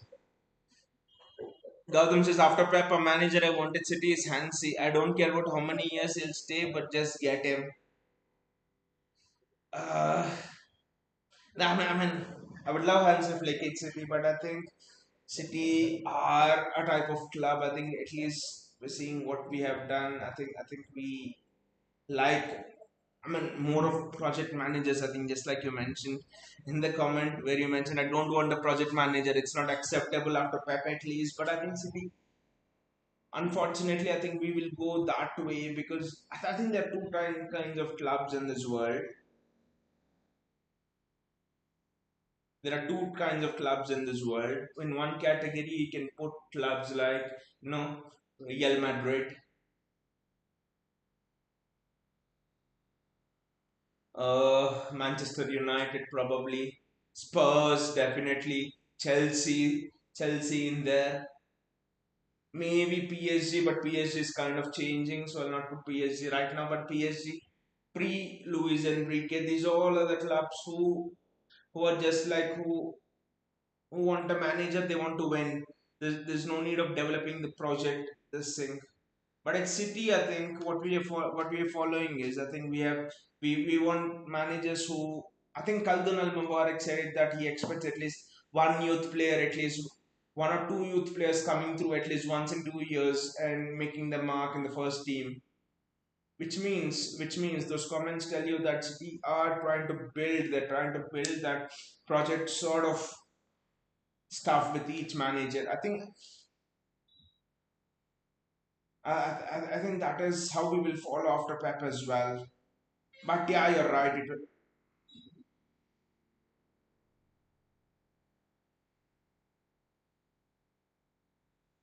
But then I think if it's not, I mean, Otegard does very well to hold on to it.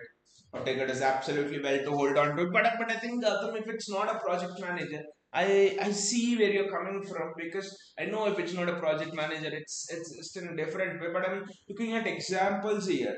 Let us look at Chelsea, for example, because Chelsea is a very, very good example in this regard. Chelsea I've never been a club with project manager. You see, they do not have a dedicated style. Mourinho came in with one style, and then you had Carlo Ancelotti in there, different style early on, and then Andre Villas-Boas for 1 or 2 seasons, and now it's Enzo Maresca. Thomas Tuchel was with a different kind of style. I think what clubs like Chelsea have realized is without a project kind of a manager, it's again, again, Morgan Gibbs White hits the post. Gautam, again, Morgan Gibbs White hits the post. Again, he hits the post on an open goal. Is he gonna get some brownie points from you?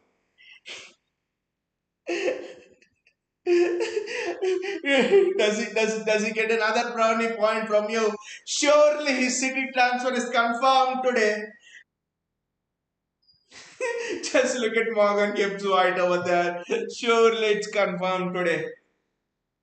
Look at that. We've been praising Yasko Guardiola. Look at what is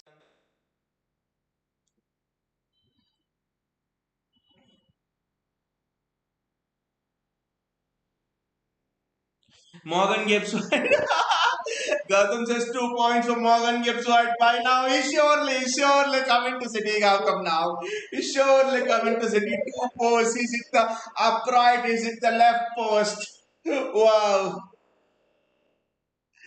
But we have been incredibly lucky. Gundogan comes in. It could easily have been 2-2. It could easily have been 2-2 to be honest. And the thing is, Forest, the only good thing here is Forest have not opened us up. It's our mistakes. Guardiola mistake for this one, and someone lost the ball there for the first the bar where first time when Morgan Gibbs White hits the bar. So it's been our mistakes.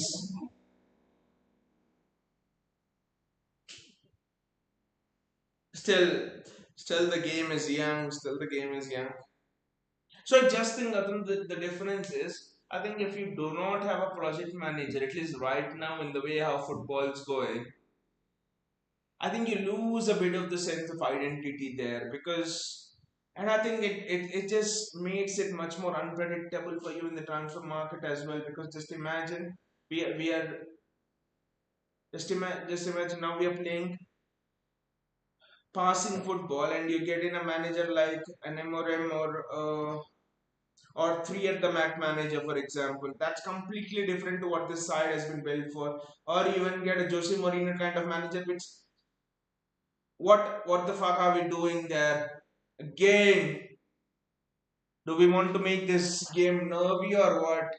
Again, I mean, just bring KDB onto the pitch. Chelsea struggled with this a lot.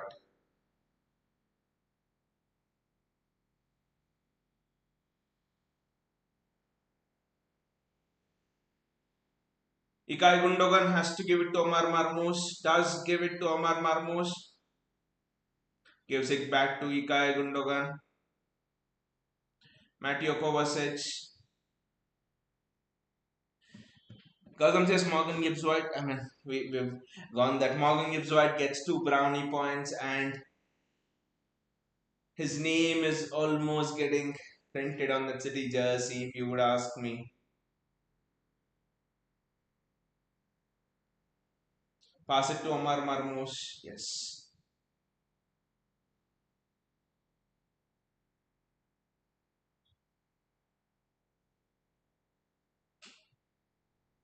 Ah, I mean, the second goal is just giving enough of a cushion. If you ask me, we should have scored here, to be honest. Well done by Ricolos. The angle was anyway difficult over there. It's a corner for us.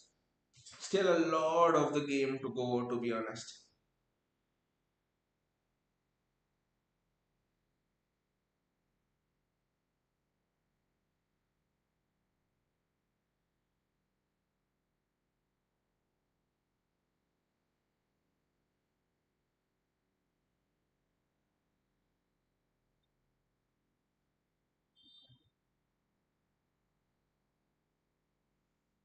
Ilkay Gundogan takes the corner and welcome back to the City corners.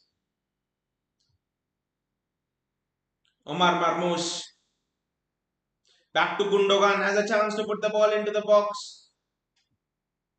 Omar Marmoush, Kovacic, back to Matthews Nunez, Nico Riley,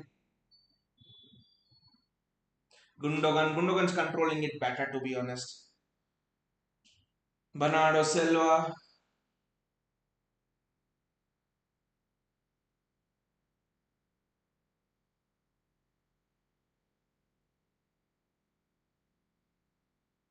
Kovacic, Josko Guardiola, Kovacic. To appreciate the confidence of Kovacic, he has three Forest players on him and yet he decides to dribble. Gundogan, don't know if Savinho tried to actually strike it or cross it to Gundogan. He didn't mean either, if you ask me. So that was a shit strike by Savinho. City are just not letting Forest have a sniff of the ball. Last 2 minutes, Forest have not got the ball at all.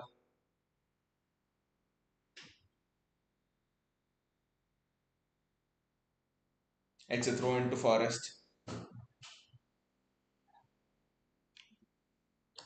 Gautam says, well, my favorite is back with the squad and training.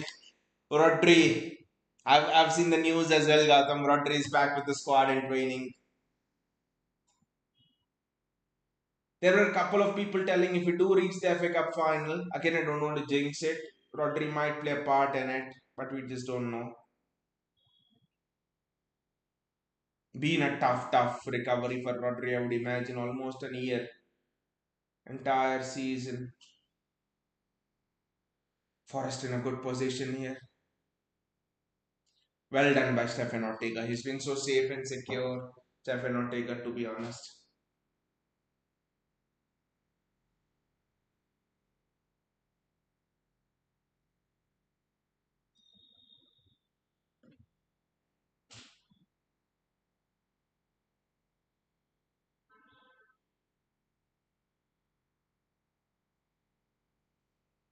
His distribution has also improved a lot, Stefan Ortega, I must say. He was decent with the ball. For me, he was in the top three, top four keepers in the league in terms of distribution. But the drop off from Edison to the second best goalkeeper in the league in distribution is also a lot. Omar Marmoush, Savinho has to score. Missed it. Thought there was a shooting chance there. Savinho gets the ball again. I think Kovacic is free at the edge of the box. Bloody fine, Kova. That's it. Thomas was there to Kovacic was free at the edge of the box. Savinho needs to work on it. Omar Marmoush, he just looked electric passes for the goal.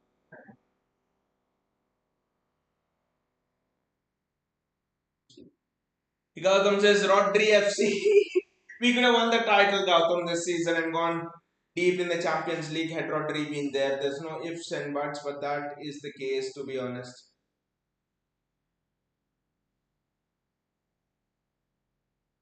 There are no ifs and buts in that.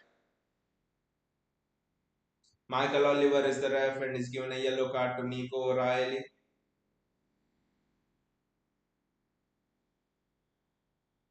Again, there's nothing in it, to be honest. Elanga was pulling him as well, but I think that is something Nico O'Reilly will learn. I think he's done one mistake was when he dived into a tackle outside the box and let the player go, and now this I think he learned. Apart from that, his defensive game is very good. It's a free kick in a very good position, I would say.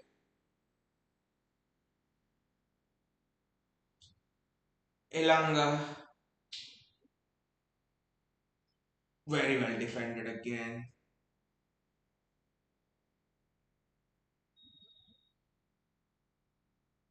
If Gundogan could have got to that, that would have been a counter attack, 2 on 2.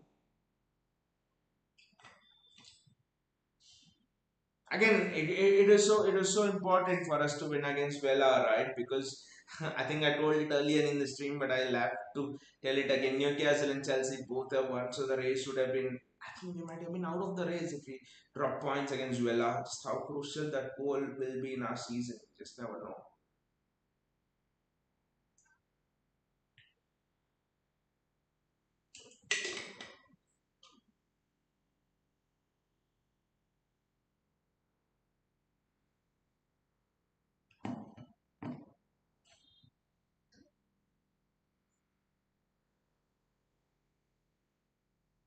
Again, the post. Again, the post. What the hell is happening, Gautam? Again, the bar. Again, the bar. And Omar Marmoush is through. Can he finish the game? Omar Marmoush is through. Can he finish the game? Maybe not. But again, the bar. What the hell is happening, Gautam? What the hell is happening?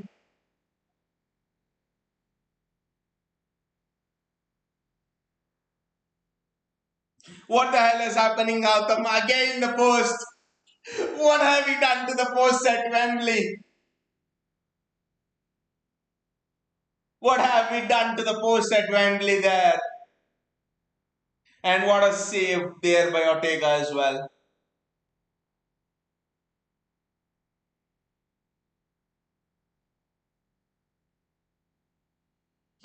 And again, is it Morgan Gibbs White who hits the post? Is it Morgan Gibbs White who hits the post? Or is it Avioni? I don't know. Foden's coming on. Doku's coming on. It's Doku time. Perhaps I think Pep would have been disappointed that we have not spoken about Doku till now. That is sending him on. But again, the post. Gautam says this current team is done 2 matches in a week, and that's evident. The fatigue always affected the legs of our aging midfield. And also, Gautam, I think this season it's also difficult in the sense. Gautam says post FC. Was it Morgan Gibbs White who's hit the post on that occasion as well? I don't know. But I think this season it's a little bit different in the sense that the Champions League is having an extended format this season, which means that there are fewer holidays through January to recoup, and also the increased competition. I think it's Avioni then. It's Avioni then. I think Morgan Gibbs White would have told him, if you want to come to the City team as a backup striker, there's a place available. I've spoken to Pep. You need to hit that post. Hit the post and come to me. I will give you a reference. That is the code word to join City. I think that's what Gibbs White would have told Avioni. But anyways, I think this season the workload has gone up even more, and also we have to remember it's a Euro season as well, so the players are even more fatigued, like your Foden and all. So this squad was already aging, and now with the increased fixture list coming off from a Euro season with an increased Champions League and all, and also with the injury of Rodri, I think it's become more stretched. I think the future of football is, especially in the seasons we're having, with the Club World Cup in the summer, and then Champions League, no winter holidays in January, Champions League, and then you're having Euros and all of those things once every 2 3 years. And then the World Cups are there and all. I think it's not realistic to have a small squad. It's unrealistic. I think at least you need to have 25 players. At least, not the 18 or thing which Pep talks about. Gautam says next season we don't have a summer of exactly the Club World Cup. Club World Cup is there. And you get as much money by winning the Club World Cup as you do by winning the Champions League. So that will be another advantage. But and also there's no preseason, I guess. So how will Pep teach young players the new signings, his methods? I just don't know. It's a bit of a scramble for me. How much they want footballers to play.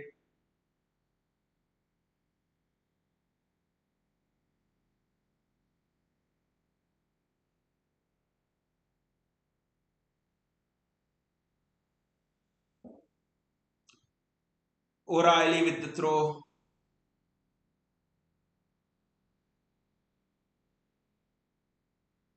Nico O'Reilly again. It's just the 84th minute. City are already trying to keep the ball in the corner, which is not good. I mean, I thought I'll see Kevin De Bruyne in there. Be honest. The schedule is so packed, Gautam. It's especially with the Champions League, the 7-8 game format, and also then if you don't finish in the top 10, you have two more extra games which we had this season. That just increases your schedule. On the group stage, you have two more games, and then you have two more games on extra on top of that if you don't finish in the top 10 or so. I mean, it's just schedule, just something else. Morgan Gibbs White on the ball.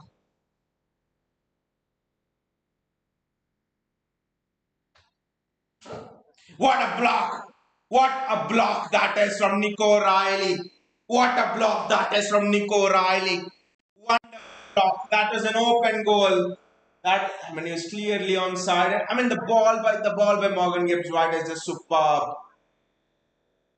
I mean, that the block from Nico Riley is just almighty. It's just Hail Mary, what they say. That block was just superb. And the great thing is he didn't concede a corner, but he wouldn't have known that what a block that was. Superb from Nico O'Reilly.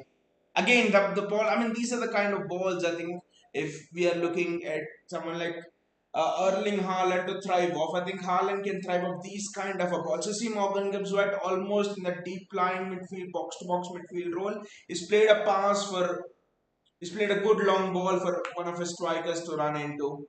I think those are the attributes which we will look at if we want to buy Morgan Gibbs White, to be honest.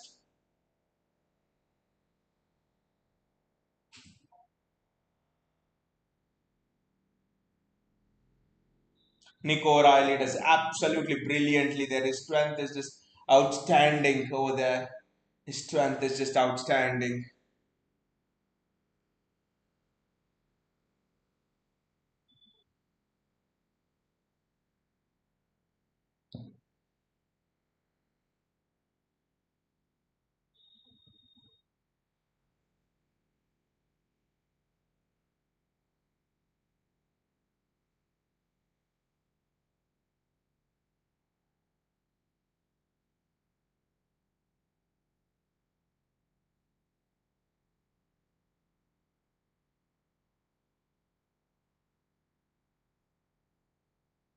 Jeremy Doku, it's a throw in for Nottingham Forest. We're not yet there. 86 and a half minutes. Still anything can happen. I mean, how that second goal is just keeping our hearts stay sane. Just imagine, guys, if it was 1-0 and all of these things were happening left and right, ball hitting the post and all of those things, that would have been something else. Diaz does well. Kova has to carry the ball. But very impressed by the way Morgan Gibbs White played that long ball almost there, which Nico Riley defended brilliantly.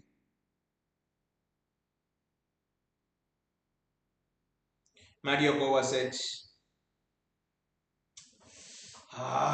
Mistake.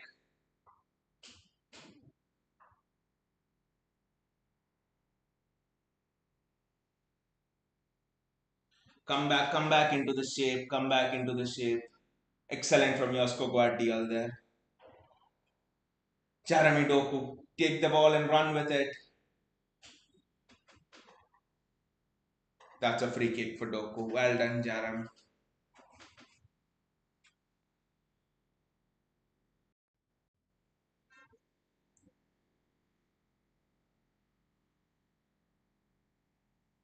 Wow, Liverpool are winning 5-1.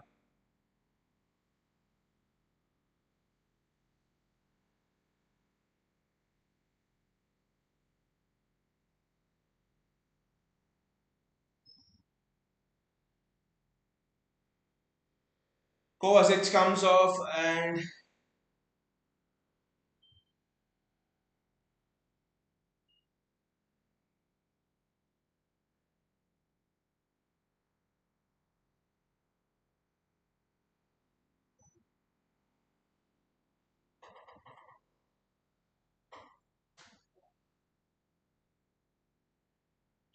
We are crawling into the 89th minute, and it just seems that the second half has slowed down a lot, with Forest hitting the post left, right, and centre.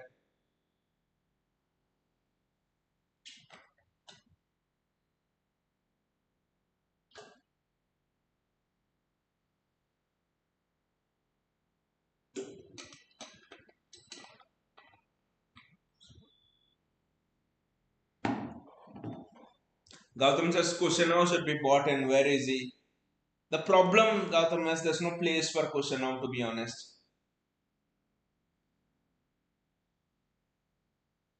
That is excellent defending there from Ruben Diaz. Because I think what's happened was Kushano was playing very well. There's no argument on that. But what's happened is I think Nico Riley has been exceptional, which means Pep has to play him at left back.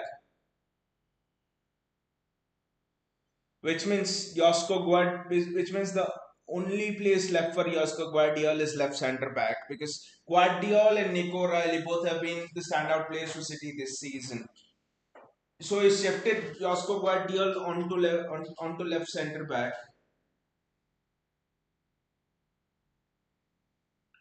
and and I think he's reluctant to put Josko Guardiola and Kusanov together because both are young comparatively in centre back sense. Guardiola is just 23 and Kusanov is 19. You do not want to put a 23 and 19-year-old together. So I think that's the reason why he's put in Ruben Diaz, who's more experienced, who's the leader in there, to be honest. There's an argument going on. Kusanov could probably play right back. Maybe, but again, Nunez has been good as well at right back, to be honest. Nunez performances against Villa, he was world class. There have been instant he's been showing shades of playing very well and not very well Nunez, but his last 2 3 games has been very good Nunez. So in a way, this then wow, I think it's Liam Gallagher, I think, who's doing the Poznan as well.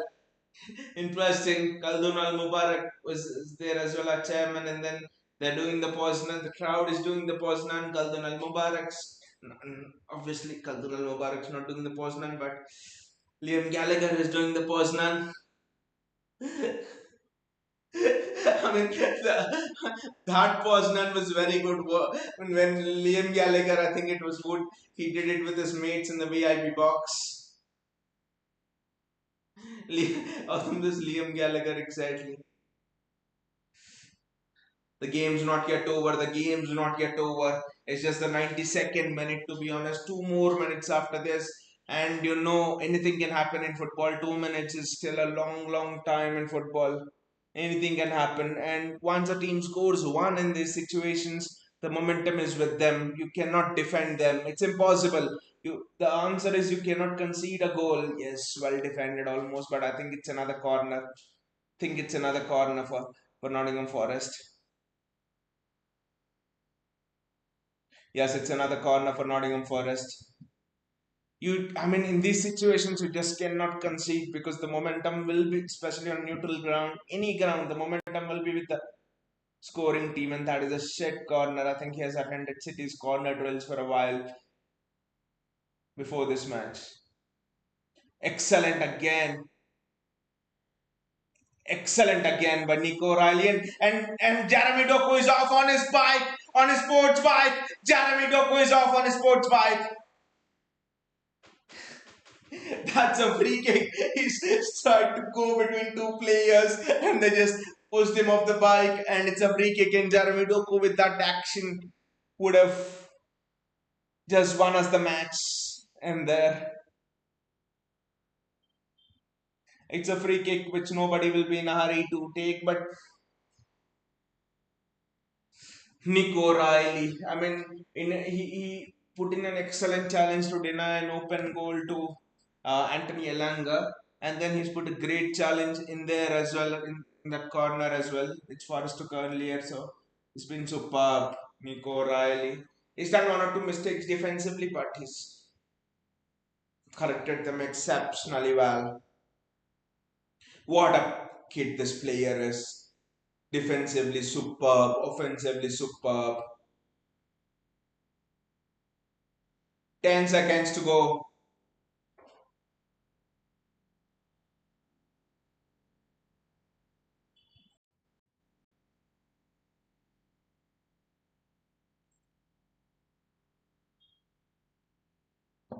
And it's full time. The referee has blown the whistle. City are into the finals of the Champions League. I mean, I mean, I'm so used to seeing finals of the Champions League, right? Especially at this time of the season. It's a bit strange, but we are into the finals of the FA Cup, to be honest. What a game. I mean, second half, Nottingham Forest gave it their all, but the first half, let's talk about what we did rather than our weaknesses. I mean, first half, we were exceptional. 75% possession, 25 to Nottingham Forest. It's almost that in the first half, we did not allow Nottingham Forest to breathe. It was a perfect game. Pep Guardiola designed a game of football in the laboratory. That is how you would play the first half. To not give the ball to the opposition. The opposition almost was like, this is cheating. We will go on and buy another ball. We will go on and buy another ball. That's how much Nottingham Forest were frustrated with not having the ball. The second half, I must say, Forest had their chances. We could not keep up the intensity, obviously, that we did of the first half. The legs in the midfield again are an answer for that, but we were better this time due to the shape. We were apt to the shape and all. I mean, our rest defense was very good, but all in all, I would say for us struck the post three times in the second half. We had chances where we could have scored, but again, and our defense was exceptional. Nico O'Reilly exceptional. Josko Guardiola did very well. Stefan Ortega with a great save. Matthews Nunes did not put a foot wrong, to be honest. I mean, we were superb.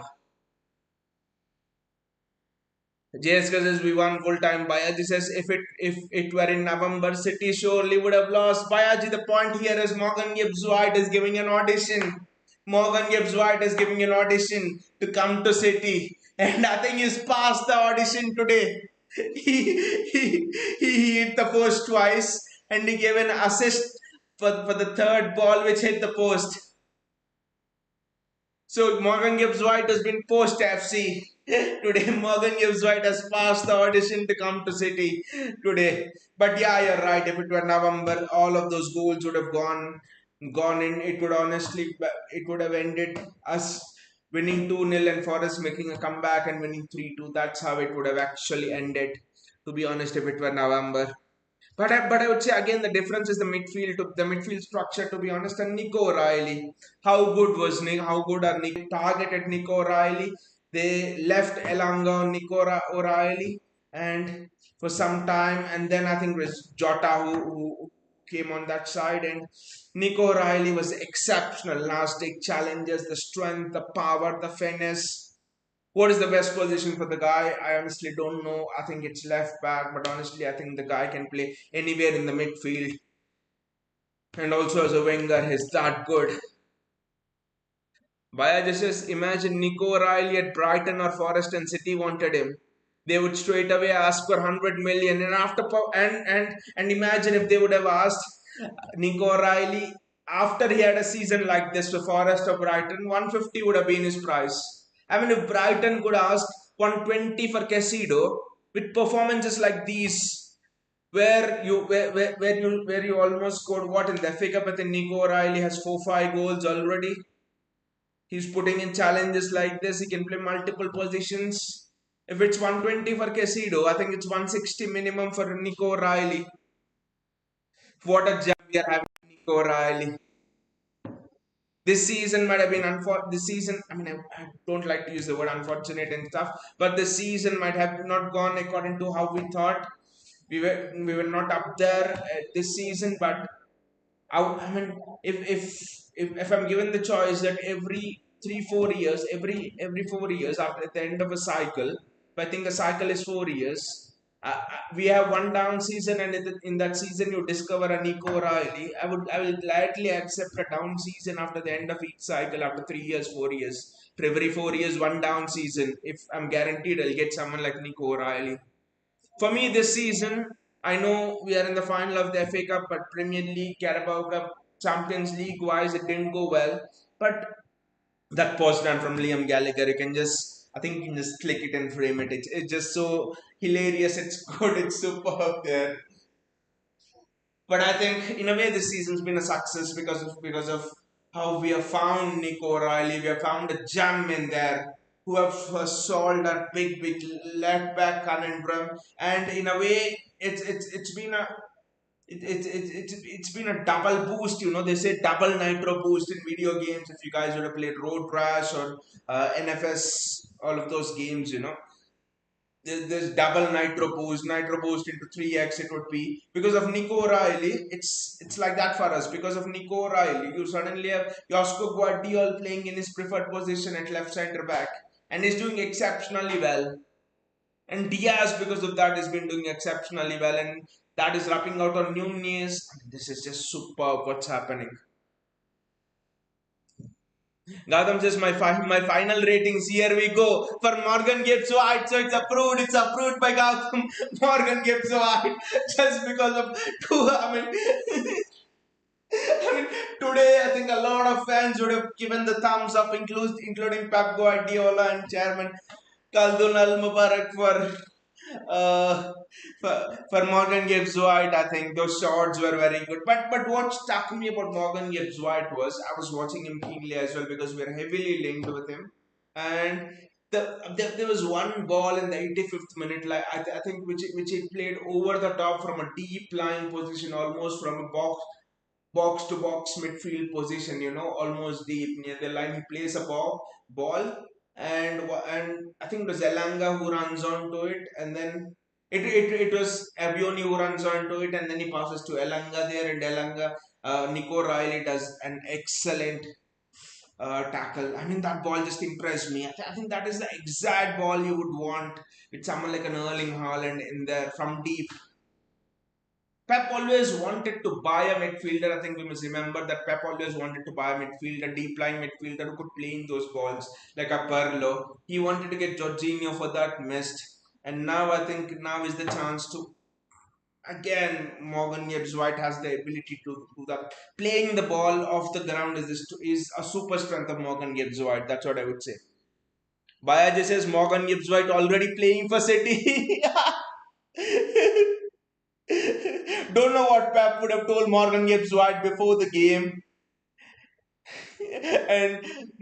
and Morgan Gibbs White so much inspired by that that is playing for City instead of Forest. JSK says, is O'Reilly left-footed? Yes, he is left-footed.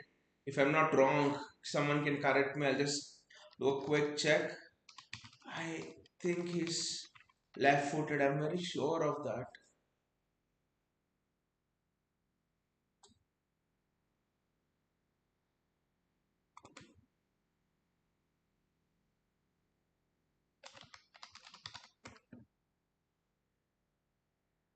Yes, he plays with yes, left foot is his preferred foot. And you know what is Nico O'Reilly's specialty is scorpion kick.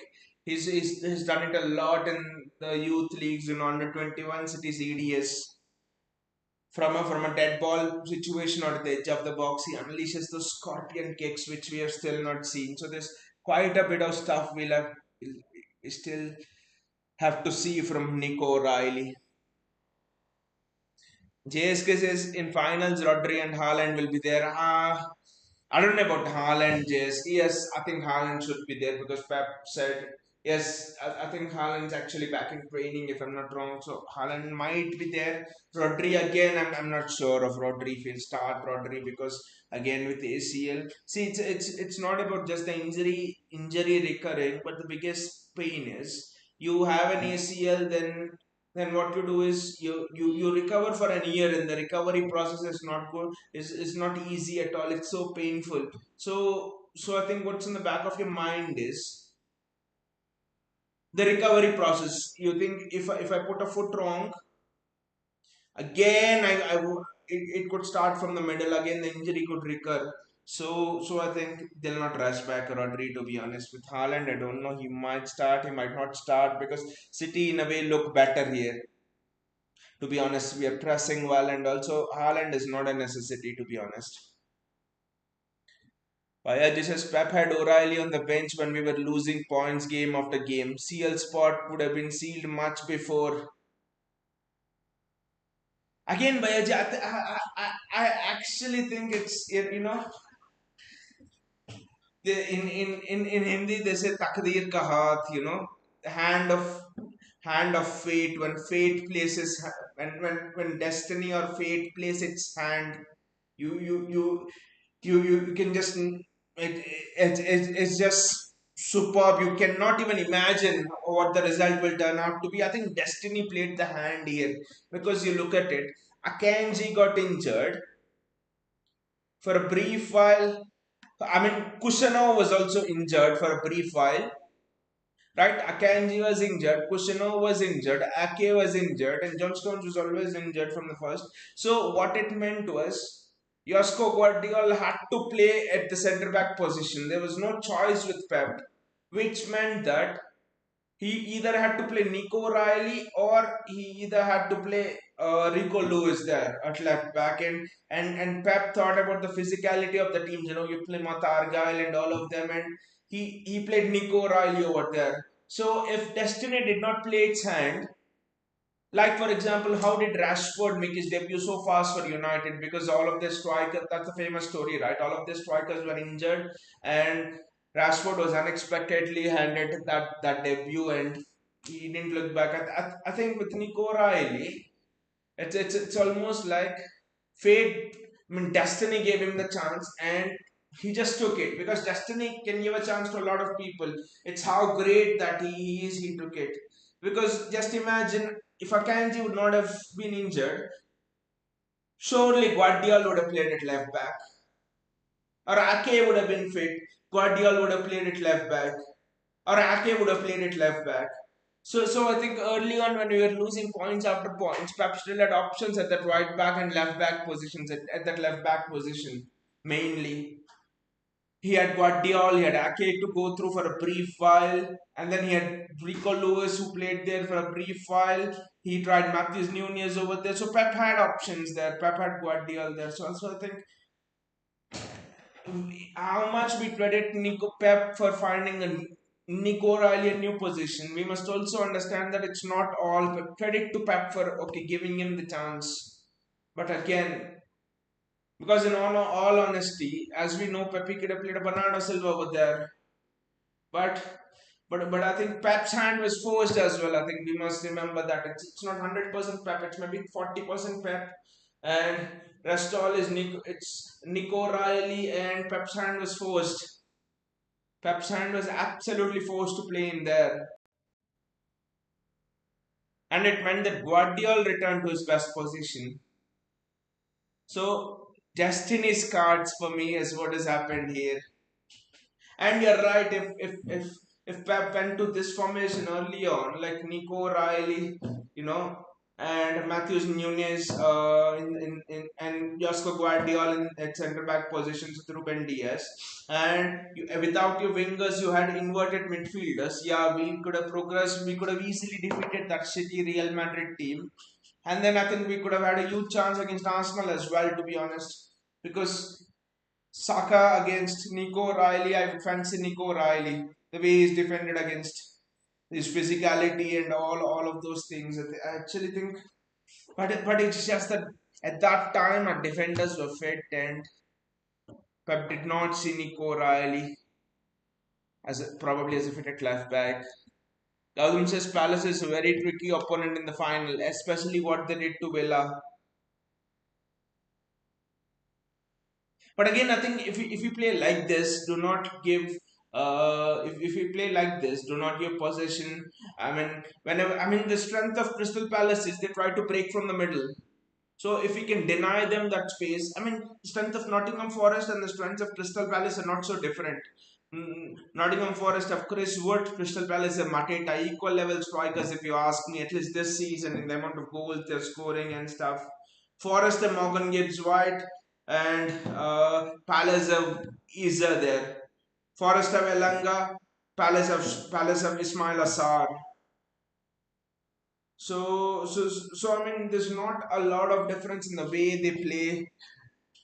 There's, Both their goalkeepers are excellent. Henderson and Sells may be a little bit better than Henderson there, but I mean, so it's not going to be such a different game. But what was the difference between now and the difference between when we lost to Forest 1-0 early on was the structure simple. I mean, inverted midfielders meant that Forest could not play through the middle. The strength of Forest is break through the middle and then pass it out wide. And break through the middle, give Morgan Gibbs White the ball, Gibbs White switches it outside, Elanga, Chris Wood, goal. Today, what we did whenever Forest lost, we pounced on the ball so fast that Morgan Gibbs White or the midfielders did not have the chance to play that pass, did not have the time to play that pass. It's the first time I'm seeing City being so aggressive in the press this season. And if you're this aggressive in the press, against Palace, I think we can do well against them, to be honest. Baya, this is O'Reilly story like Harry Kane when Roberto Soldado when Jack shit mode. Exactly, Bayaji, exactly. I mean, in a way, I think we must thank the stars, the destiny, fate, whatever you would want to call it, to be honest, for the position that Nico O'Reilly has God, I think who knows? This might be his best position to be honest. And in another season, when everyone's fit, Nico Riley might be just leaving the club, just like a I'm not Sancho, but just like a Cole Palmer did. He might be leaving the club, literally. I mean, just imagine if Cole Palmer would have been in our team this season. I think Cole Palmer would have gotten that chance in the middle because Foden's been injured half the season. KDB's been injured half the season.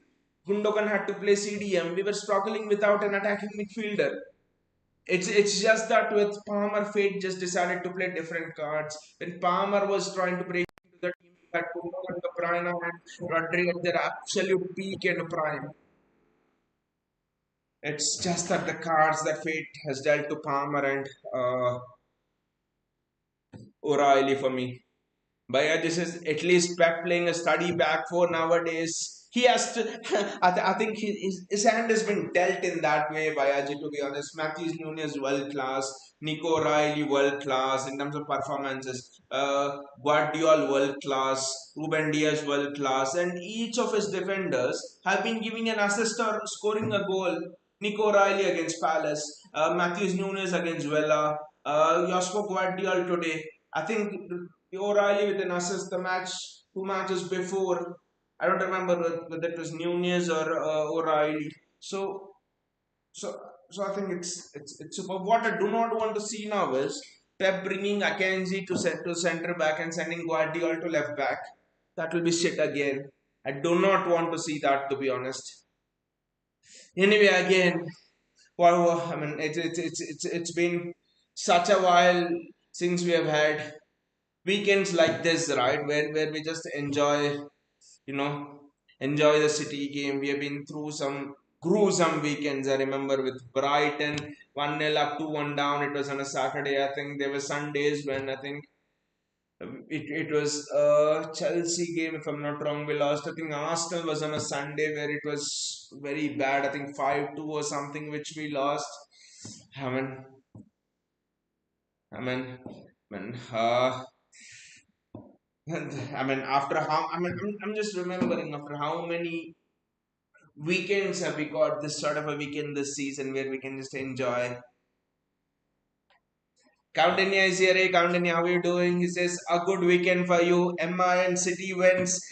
It's always been like that, Countanya, to be honest. I think I mentioned in this stream as well. I don't know what's the correlation. It's almost the correlation it's almost a correlation between gold and US dollar. Like gold goes up, US dollar goes down, but this is a positive correlation. Am I when uh am I when City win? I mean, and this actually started mention it now as well. I think when MI CSK first match, MI was winning, City were winning 2 nil against Manchester United Centurion season. We had a chance to lift the trophy at home. Raheem Sterling misses sitters, if you guys remember that match. But City were comfortable. We were winning 2 nil or 3 nil or whatever. MI was winning there. CSK chasing 200 were 90 for 7 or something like that. And Dwayne Bravo there goes on to play a magnificent innings and they win from 90 for 7. And here City bottle the 3-0 lead and they lose 4-3 to United. I think from then on it's been City win, am I win, am I win, City win. City lose, am I lose. It's been like that, and there was an occasion. I think it was 18-19. I don't remember the season one. I think 18-19 must be that season. 18-19. MI and City both lifted the trophy at literally the same time, and I watched it. That was just brilliant experience, I must say. Anyway, thank you Gautam, thank you Bayaji, thank you JSK, and thank you Kandinya for joining me. And also, I mean, today it's been about Nico Riley, but lest we forget the audition of Morgan Gibbs White from Manchester City. He hit the post twice and gave an assist for the third time when Avioni hit the post. We'll not forget the audition that Morgan Gibbs White gave Manchester City today. It's been noted, your audition.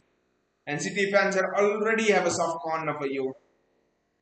Anyway, guys, enjoy your weekend, and it's been a bloody, bloody good weekend for all of us City fans.